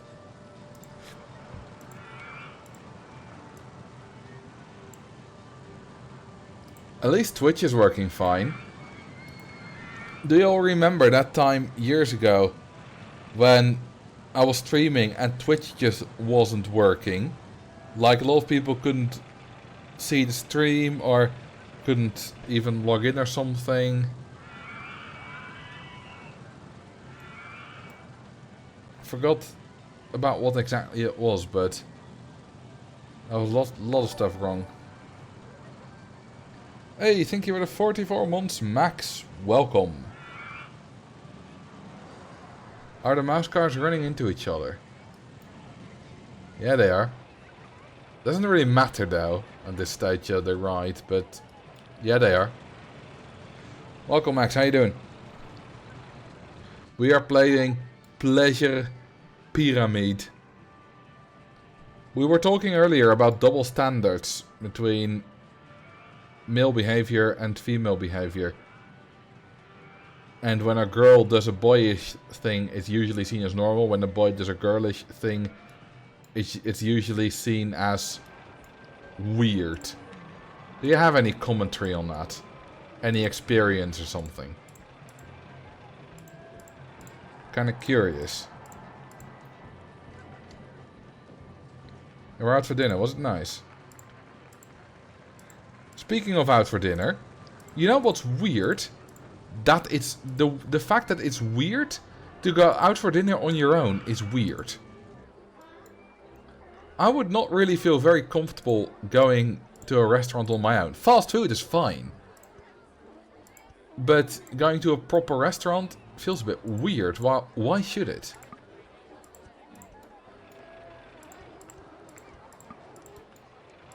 Going to the movies is a bit different because you're sitting in a big hall with everyone anyway. But with a restaurant, you'll be seated alone at your table. Not that I go to the movies anyway. I remember wanting a girl Lego set as a kid at some point, and my parents were like, but why? And it had a huge purple door that I liked. But it did feel weird a bit. Yeah, but that was weird, right? Do you remember what Lego set it was? Because I kind of want to look it up.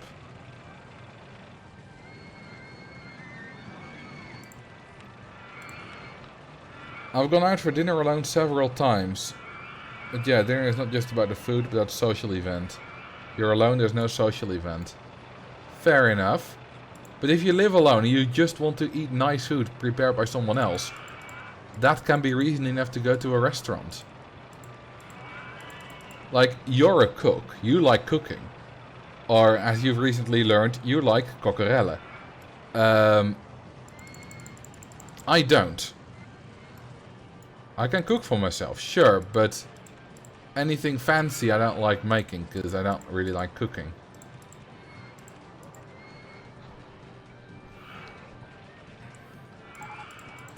So, it would make sense to go to a restaurant just to get some good food.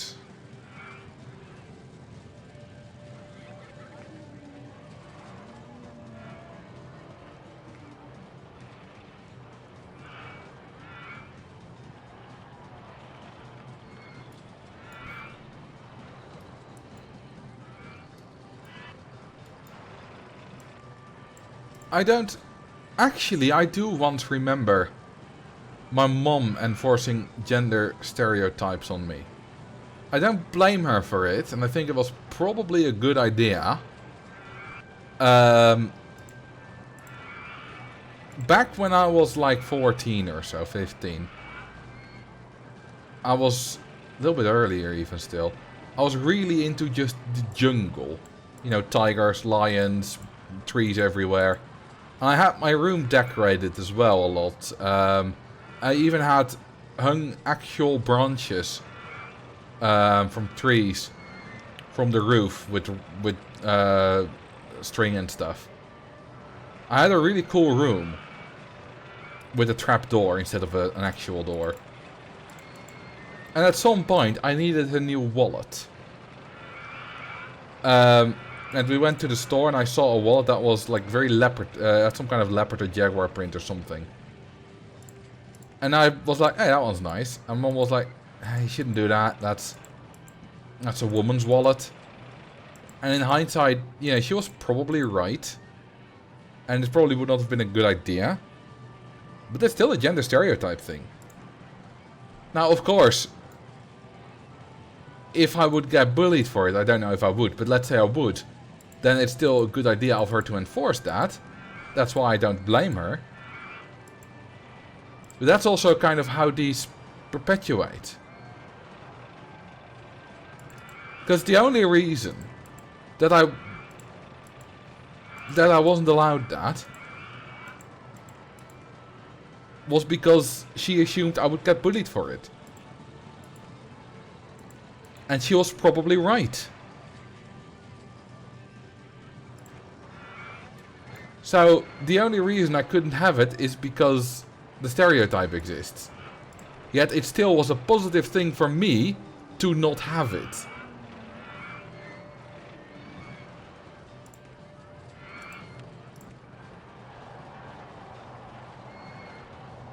It would be nice if people explained it more though.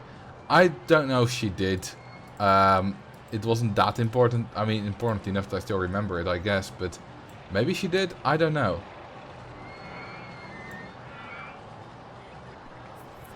Like I said, one of these two, I think. Alright, let's have a look. Either this one. Or this one. Yeah, so these both have huge purple-blue doors. Like, this is just a witch. What's specifically girly about this? The Wicked Madame Frost. It's a very tiny Lego set as well. Like, if that was a... I'm pointing at my screen, you don't see that. If that was a wizard, and it was the Wicked Warlock Frost, that would have... then it would have been nice.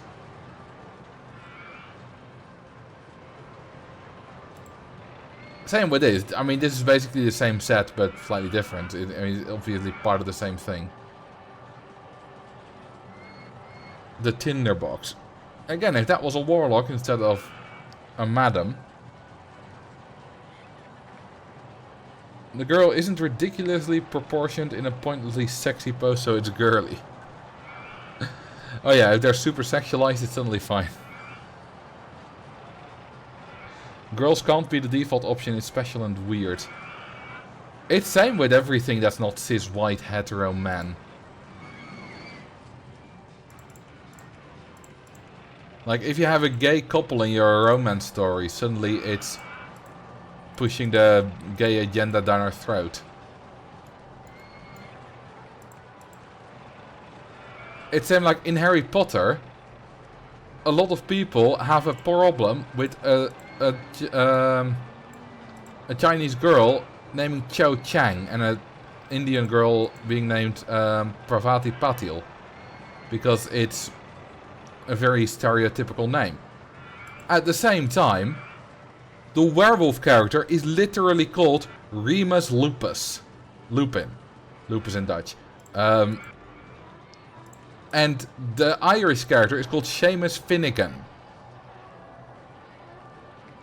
Like, those are ridiculously stereotypical names.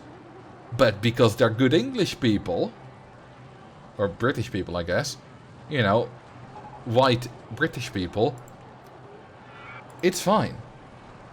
But Rowling is a racist and generally awful person, so it's offensive when you know that. She isn't a racist as far as I know.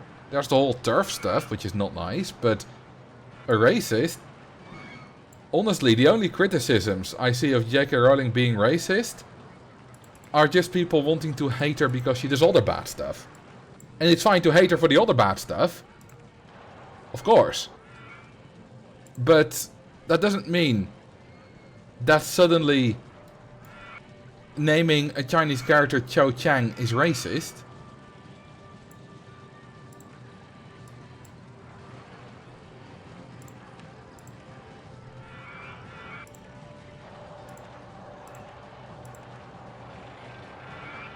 Another thing is that people pick on her for making Seamus Finnegan, the Irish person, constantly blow stuff up.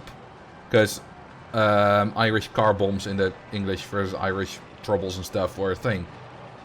That's a movie thing, not a book thing. He didn't do that in the books. The people don't care.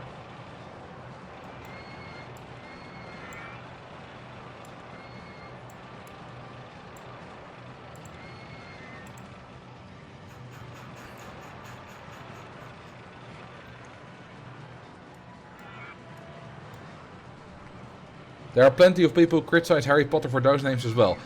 Yes, but then it's a different criticism. As far as I've seen, at least. Because then it's about just being lazy. And it being very determinative. Is that a good word? Like, your name determines what you do. What you are. Which is, I guess, a fair criticism. Although, it also makes the names funny. But that's different from saying she's racist. Yeah, she did have a great influence on the movies, I guess. But still, it's not a book thing. If she didn't want Seamus to blow stuff up, she could have stopped it in the movies. Right. The point is, did she come up with it? And even if she did, is that necessarily racist? Or, well, racist doesn't really apply here, because it's not about race, but offensive.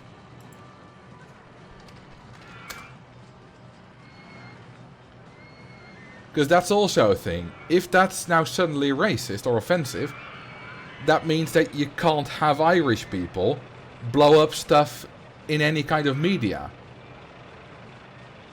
Which is also weird.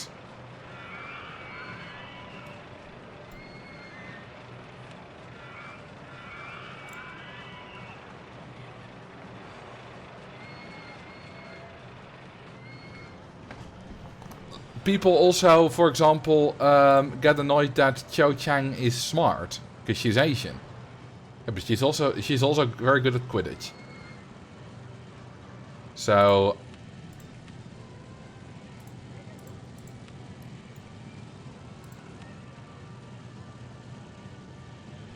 it's certainly Irish people's decision whether it should be considered offensive or not. That too, that's also a thing. You know what's very much a thing, and that's kind of funny, but also a bit sad, is that when usually white people get offended on behalf of other races, other people.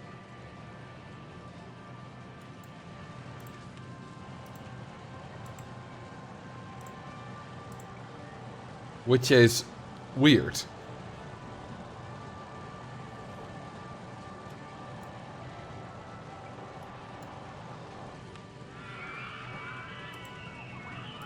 Do we have the cash machine now? No, we still don't. We should have got it at some point, right?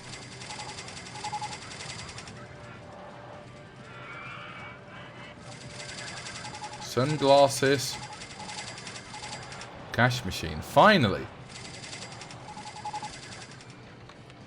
Because we're still below 10k. Well, we were very close with 9,998 and 50. But now we're going to get in the cash machine and suddenly it's going to shoot up.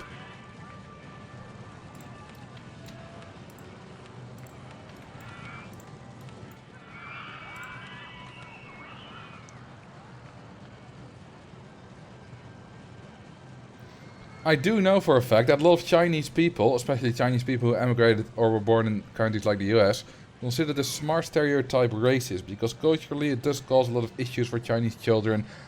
Because there's a lot of pressure put onto them by their parents, and displaying that in a stereotypical light but leaving the abusive part out is weird.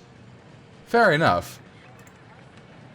But I have seen people say that that J.K. Rowling is offensive for making Cho Chang smart.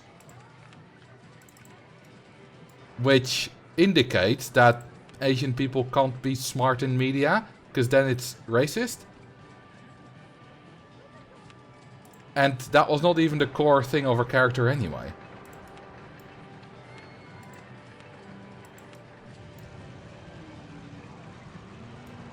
Oh, I accidentally put two cash machines here next to each other. Lol. Well, that's not necessary.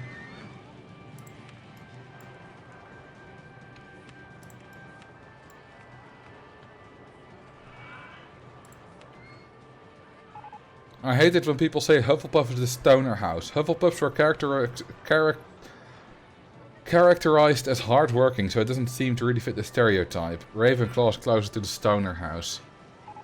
People often say Hufflepuffs just chill, and I guess that's where the stoner thing comes from. Instead of shooting up money, shoot a rich guest.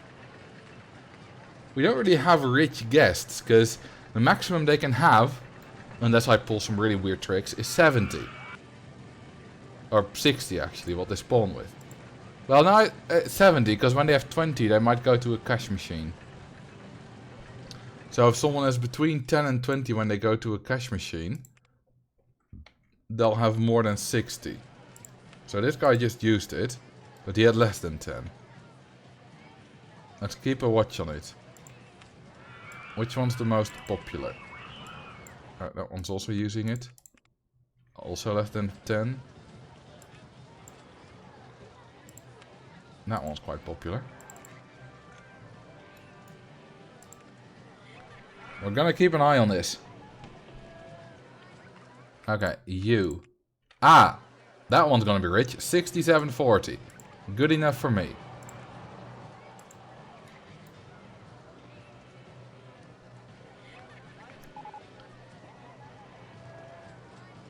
I always got the impression that Hufflepuff was just for whoever wasn't super brave, smart, or evil.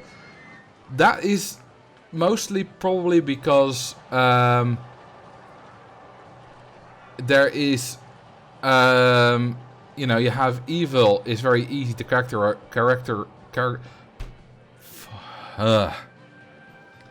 it's easy to see evil in Slytherin. That's a very strong trait, right? Evilness.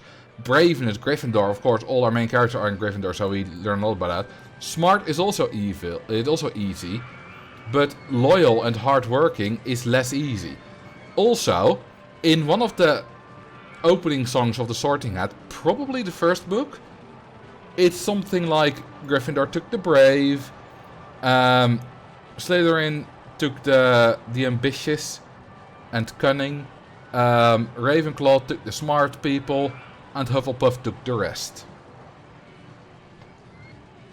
Sort of, something like that. Which is, of course, not helping.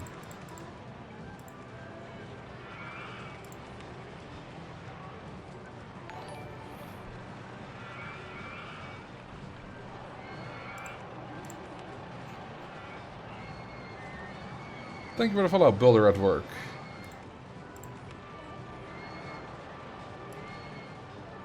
There are evil characters that are not from Hufflepuff, that are not from Slytherin, though. Peter Pettigrew from Gryffindor, of course.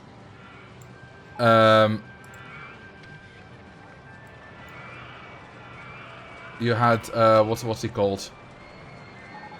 Lockhart, who was from Ravenclaw.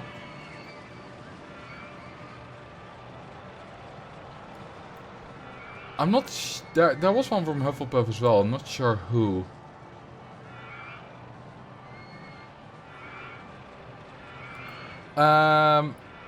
Is any ride too expensive? Yes, they are.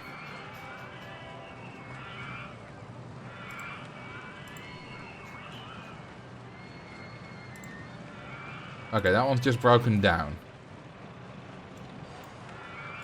Because it's got no exit line. Same goes for... No, not that one. Wait, that was another one with 0 per hour.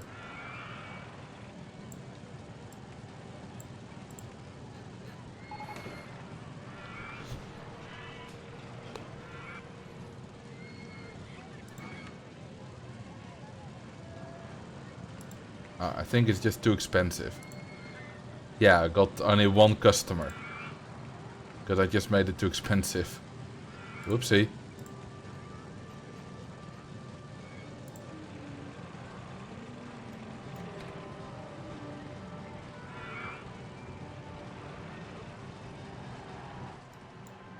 Okay, we have still a big open space here. And we are rich. Are we gonna breach 10,000 for the first time?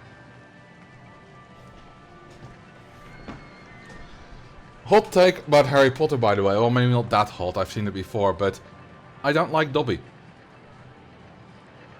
In the books, he's fine. But in the films, he is just annoying. And I don't like him. We don't have... do I really have to build a spiral coaster? I guess so.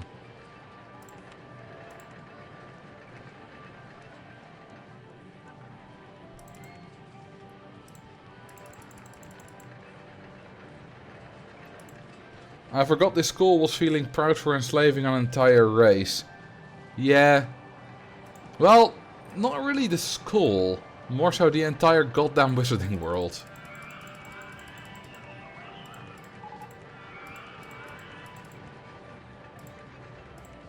So, I don't really blame the school for it, because it's so deeply entrenched in the culture.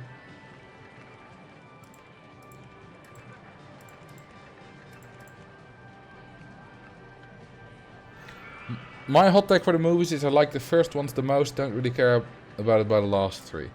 Haven't seen them in a good while, but Half-Blood Prince is, I think, my favorite.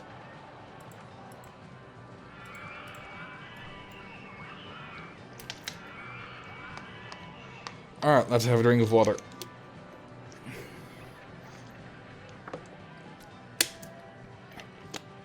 Remember, the only character that wanted to free the elves was laughed at. Absolutely.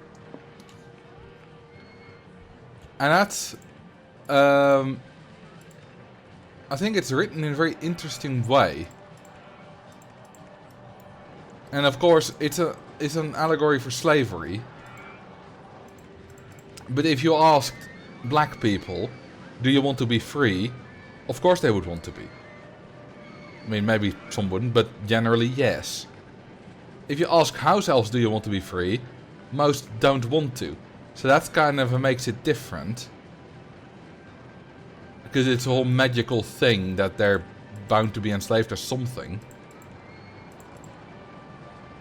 So, it's not good, but it's a very interesting, weird thing.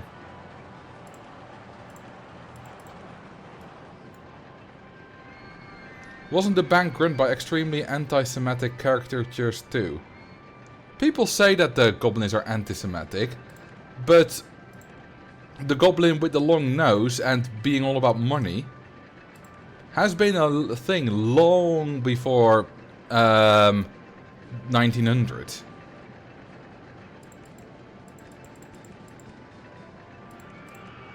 So it's not like she based that off the Holocaust. That's just a stereotypical goblin thing. Like, it's possible that it also had some anti-Semitic undertones from her. It's all anti-Semitism is older than Holocaust. That it is. But goblins are also a lot older. And other media things, yeah, like Warcraft, have it too. Them being bankers takes it a bit further. I mean, if you have a thing, you want goblins in your universe, and you think goblins, money. Oh, banks.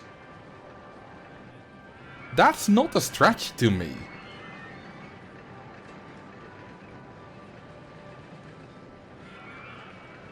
Like, I can just see that happen.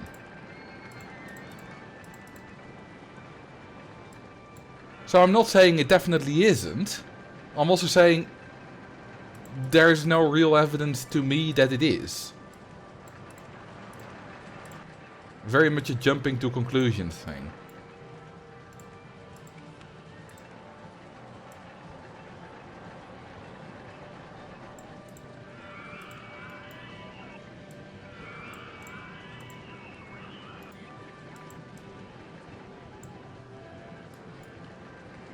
It's similar, actually, to a thing I did.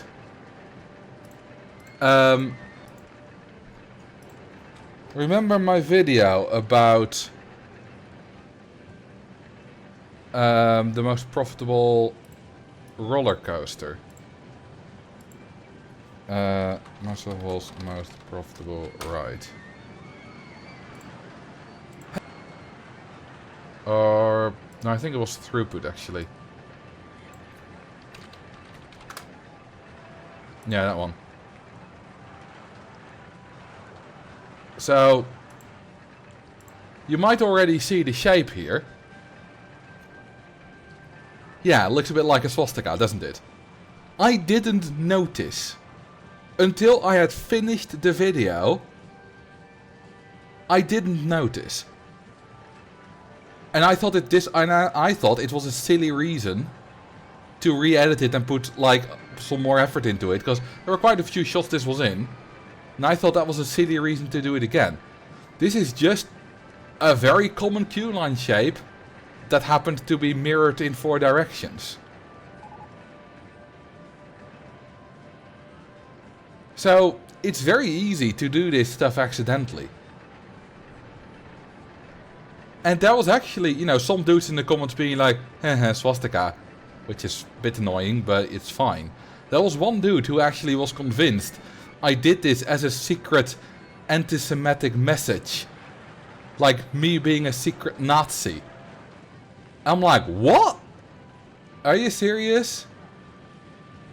One time is a coincidence, but many times is a pattern. Yeah, but does J.K. Rowling have many anti-Semitic things?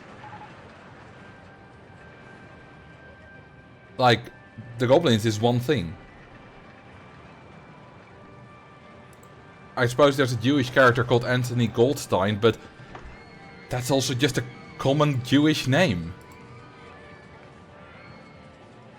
Many culturally questionable. Or just stereotypical?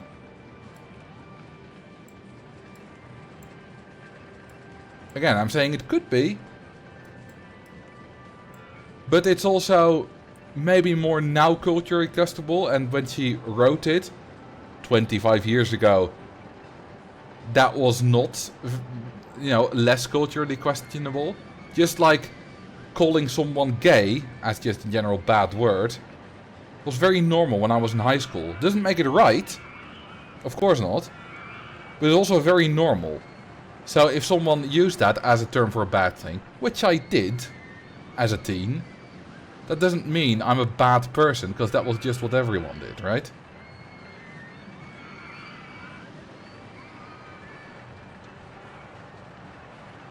Whether through malice or ignorance, she's certainly not always very creative. That's true. That's very true.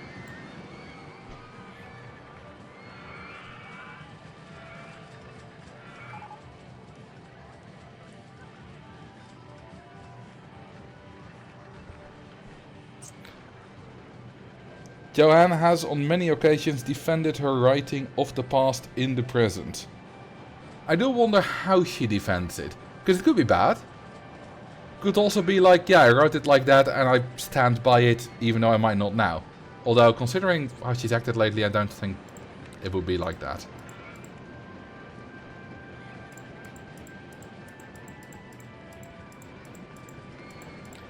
I guess my grander point on this is that I think people jump way too easily to conclusions about, oh, this is a little bit, you know, a little bit offensive. This person is a raging racist. Which I very much don't agree with.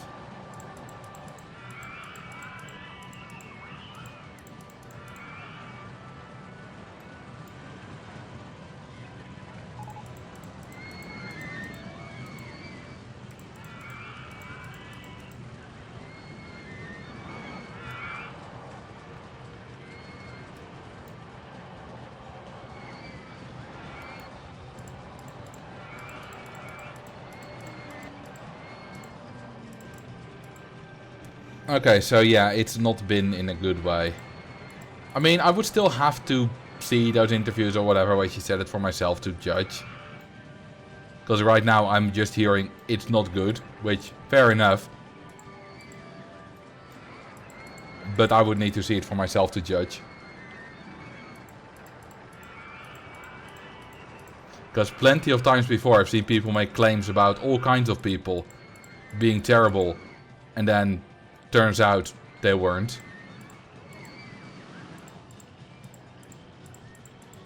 And of course that happens a lot in YouTube drama. There was some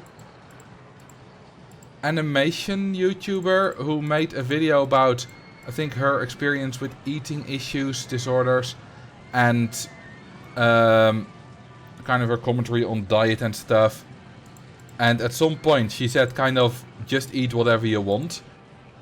As long as it's within your dietary needs or something like that. And then someone else took that out of context and clipped just the eat whatever you want. And then said that she was encouraging kids to get fat with the eat whatever you want. Sent a whole bunch of hate her way. I'm not sure if she got doxxed, but she got at least dozens and dozens of hate comments on her YouTube channel. Everywhere, on Discord, on Twitter, whatever. For something she didn't even do wrong.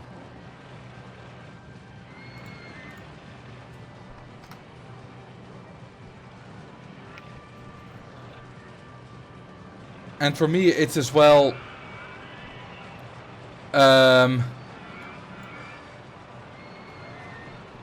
you know, for example, J.K. Rowling said Dumbledore's gay, right? People say, oh, J.K. Rowling made Dumbledore gay to get brownie points with queer people or whatever. As far as I've heard the story and read about it, around 2007 or 2008, someone in an interview, a kid, asked her a question, did Dumbledore ever have a wife or a girlfriend or whatever? And her answer was, I always imagined him as gay. Which, assuming that's true, doesn't sound to me like her randomly trying to score brownie points with queer people.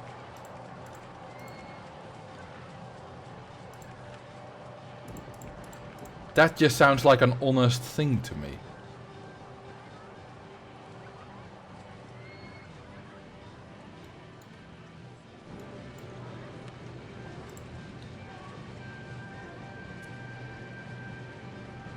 The JK retcon Dumbledore to be gay thing was more of a meme though.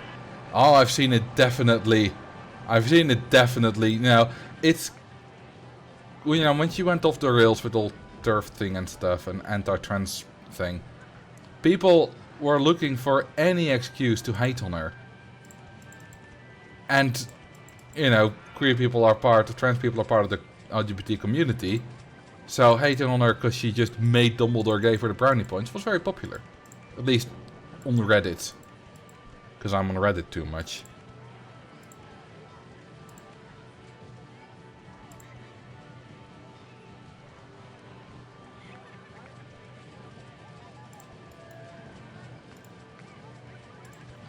And it annoys me when people get things wrong.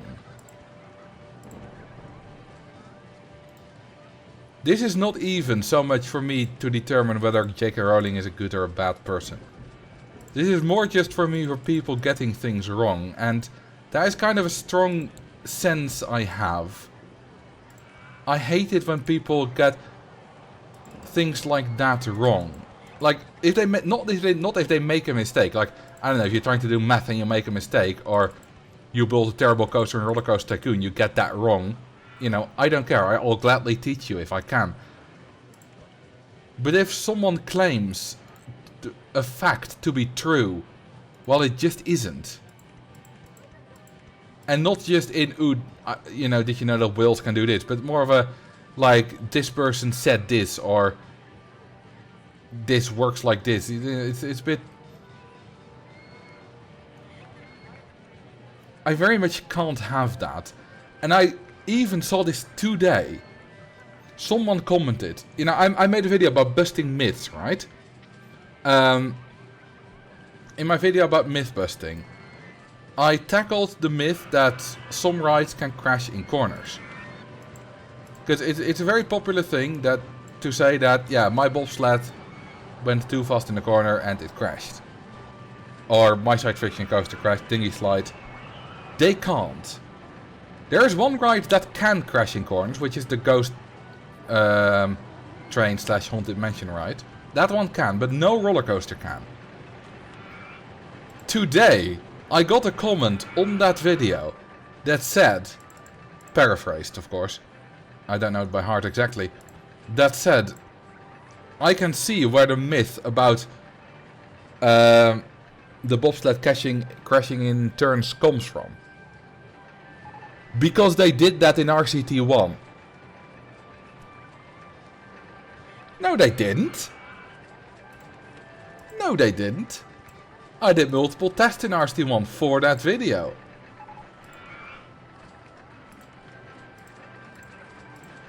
Even just in case I was wrong, I did another test. Today, before I responded to that comment. And I put it at 138 kilometers an hour through a small turn. The smallest it has available. It was fine. Of course it was, because it doesn't crash in turns. Now, what probably happened with that user is that they had a hill right before a turn. So it crashed on the hill, and it looked like it crashed in the turn. Because, you know, let's say right here on this hill, right? If it crashes on the hill, it kind of still goes forwards and then crashes this way. So it looks like it crashed out of the turn while it actually crashed on the hill right before it. And I get so annoyed by that when people... Like, if people just said, oh, I thought it could do that, that's fine. But it's when something that's just clearly wrong, and then trying to use it to make a point.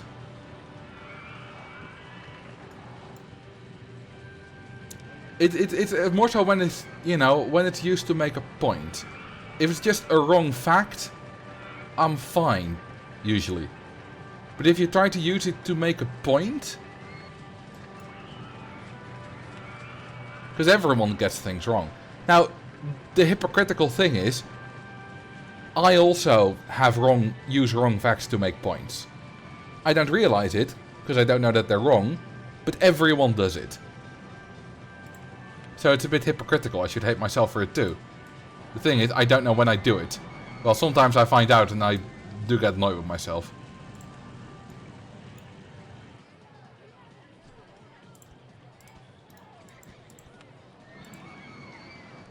Hey, Waluigi, welcome.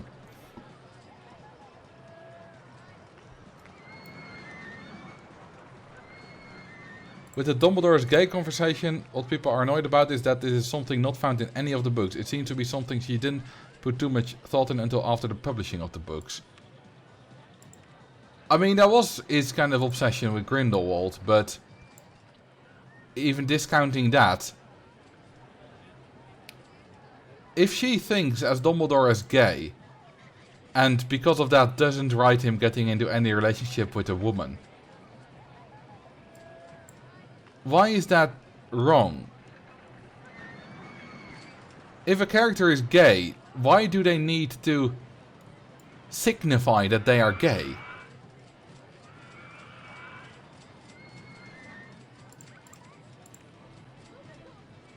Because that's very much default straight. Because a character in media can only be gay if they explicitly do a gay thing. Otherwise, they're straight.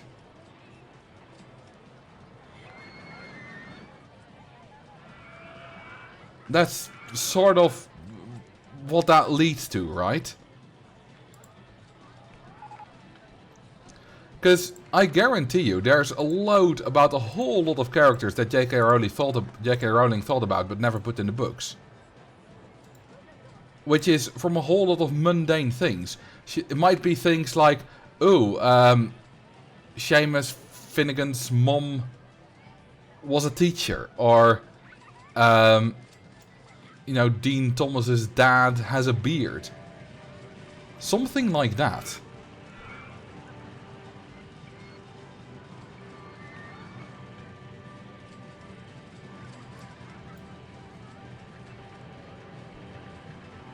Hermione was black. Oh yeah, that's also a stupid retcon thing. She didn't. Okay, that was a play about Harry Potter. I don't know if it was The Cursed Child, but there was some play. And Hermione was played by a black girl. And there was backlash for that. And J.K. Rowling tweeted something like, Hermione's race was never specified in the book. I love black Hermione. Now, technically, Hermione's race was indeed never specified in the book. It once said her white face, but that was because she was terrified. And having a white face when you're terrified is a common expression. Now, I always read her as white, but that's also probably because I'm white and other black characters are usually signified that they're black, you're told. But either way, she didn't mean that. Like, Hermione wasn't explicitly white in the books. And she just tweeted that, as far as I can see, as a support of the black actors playing Hermione.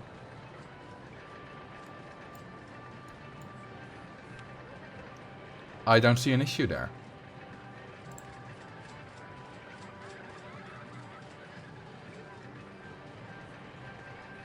This is just like speed skating. Like, people will tell you, the speed skating lord, that no, I swear my life on it, the Swedish dude isn't Swedish, he's Dutch, look at his name. That just know that gets you boiling as well, like as the crashing in turns does. Now, well, when people think that Niels van der Poel is Dutch because his last name, it's fine. I just, you know, you just correct them. if they use it as a point to say that, oh, a Swede won, well, his name is Niels van der Poel, so he's actually just Dutch, so it's just another Dutch guy winning speed skating, the Dutch are dominant. That's what annoys me. With Ted-Jan Bloemen, I can accept it. Because, yeah, he did grow up in the Netherlands. He only moved to Canada in 2024. Now, he did get good while in Canada, so he wasn't winning anything under a Dutch flag when he became Canadian. He did start winning. But Niels van der Poel's most recent connection to the Netherlands is his granddad, who emigrated to Sweden. Niels van der Poel doesn't speak a word Dutch, doesn't ever go to the Netherlands, other than for speed skating competitions.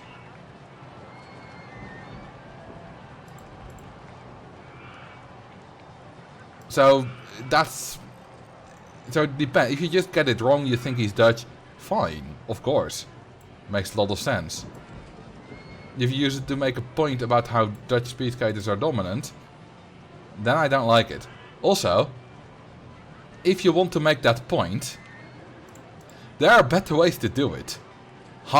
Pretty much like half or a third of all the international speed skating coaches of like other teams, like the Norwegian team, the Japanese team and stuff, are Dutch.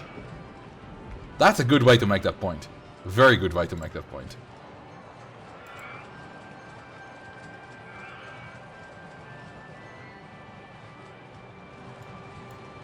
The third book says that Hermione was very well tanned after vacation in France. Oh, good point. Black people don't tan. Well, they do, but not very much. That still doesn't mean that she retconned Hermione as black, though. It doesn't mean that she suddenly says, oh, Hermione is black in the books.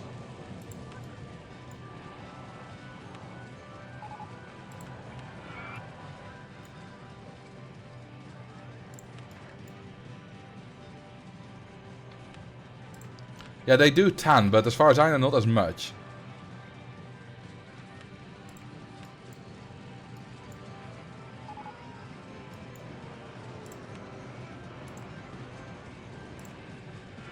Shouldn't we be, like, beating the goal at some point?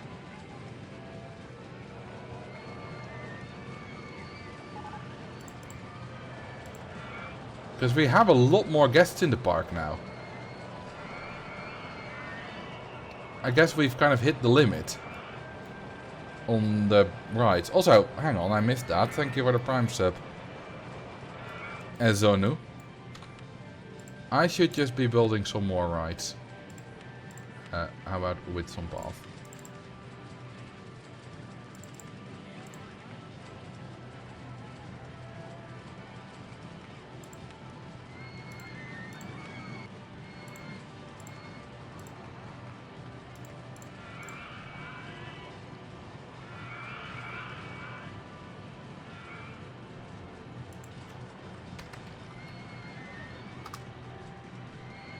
Ten is too much.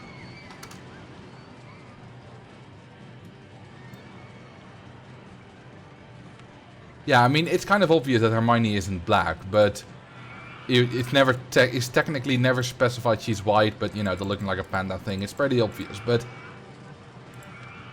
that's not really the point.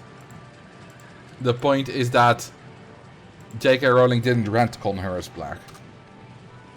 But people do use it as an excuse to hate on her.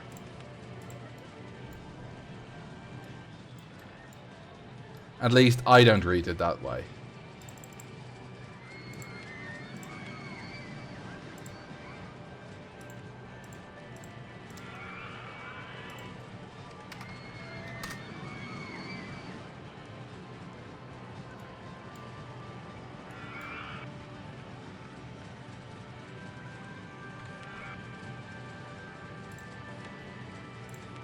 Okay, is there any more space here? Park is getting pretty full. There's a good space. Ta-da-da-da-do. This should help us get to the goal.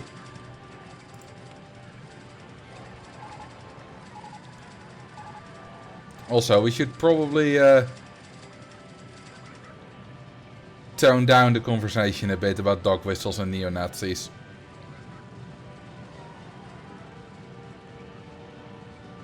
I don't see any additional reasons to hate on her. Her being an outspoken transphobe, spreading incredibly harmful, damaging and anti-scientific messages is enough for me to lose all her respect. Pretty much, yeah. Let's talk about ice cream. What's your favorite flavor? Any plans for a coaster in the pyramid? No. My plan is to actually end the stream. My favorite is vanilla, by the way.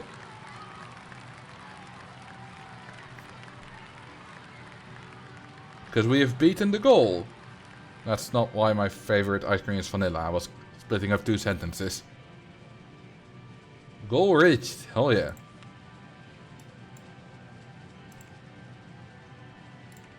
Alright, well, that was quite nice. So, I want to thank you all very much for watching. Thank you for your giant ass slime. And I'm gonna see who I can rate. No one who I follow is playing Roller Coaster Tycoon. They never are. Like the woman I watched 2 days ago also never streamed Roller Coaster Tycoon. She did it for once. She had a good audience, like nearly 100 viewers. But no one like that streamed Roller Coaster Tycoon on the regular. Except me. I mean, you don't really build up an audience with that. Anyway. Except when you get it from YouTube like me.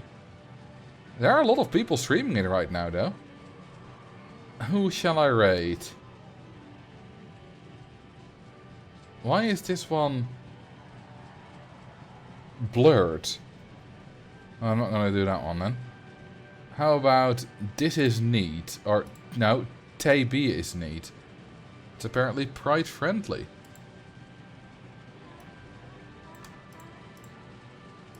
There are a lot of tags. Like, pride-friendly tag on Twitch, I can understand. It signifies safe space. That woman I watched 2 days ago, I forgot her stream name, but... Sydney something. Had a tag, lurker-friendly. What the hell does that mean? Friendly for people who lurk? How can you be lurker-not-friendly? How does that work? Lurker-hostile. I don't get that. I usually put pride and cozy tags for my stream by default, that's it. I don't know what tags I have, but not many. Could probably use one. Friendly for that one guy from Turkling server. Nice. Alright, we'll rate TB as neat. I hope you have fun there. Thank you for the follow, Emeralds, with the same birth here as me. And I'll see you later. Bye-bye. Good night.